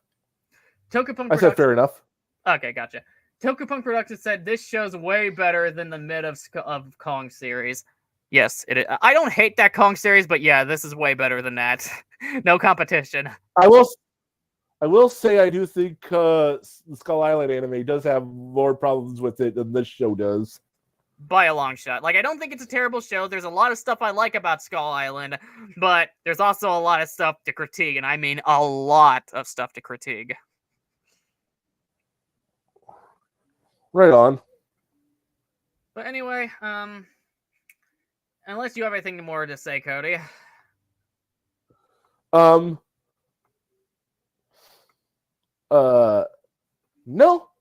I like Monarch despite its flaws. That's basically all left I can say. Yeah, I'm hyped for episode 10. This has been a great episode thus far, and I'm hyped to see where it'll go next. But anyway, that's it for this episode. Please smash that like button, share it around, and subscribe. I got a video I did on the channel. Like, this channel, we talk about all types of nerdy stuff. Like, beforehand, I did a video deconstructing Adam Does Movies, horrible opinion on Godzilla Minus One. And then after that, I did a review on a holiday rom-com from Korea called A Year-End Medley. Please check that out. I put more effort into that than I did my deconstruction of Adam Does Movies video, yet it's not getting the same hype. But please go and check that out.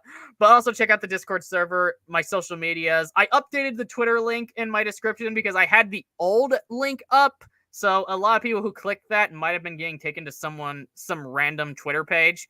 So it's like, check out the new Twitter link. I got a new one down there. But also go to Facebook, Discord, definitely Discord, because we hang around there a lot. But this is Gojin the Makai Phantom, leaving the building. Stay awesome, people.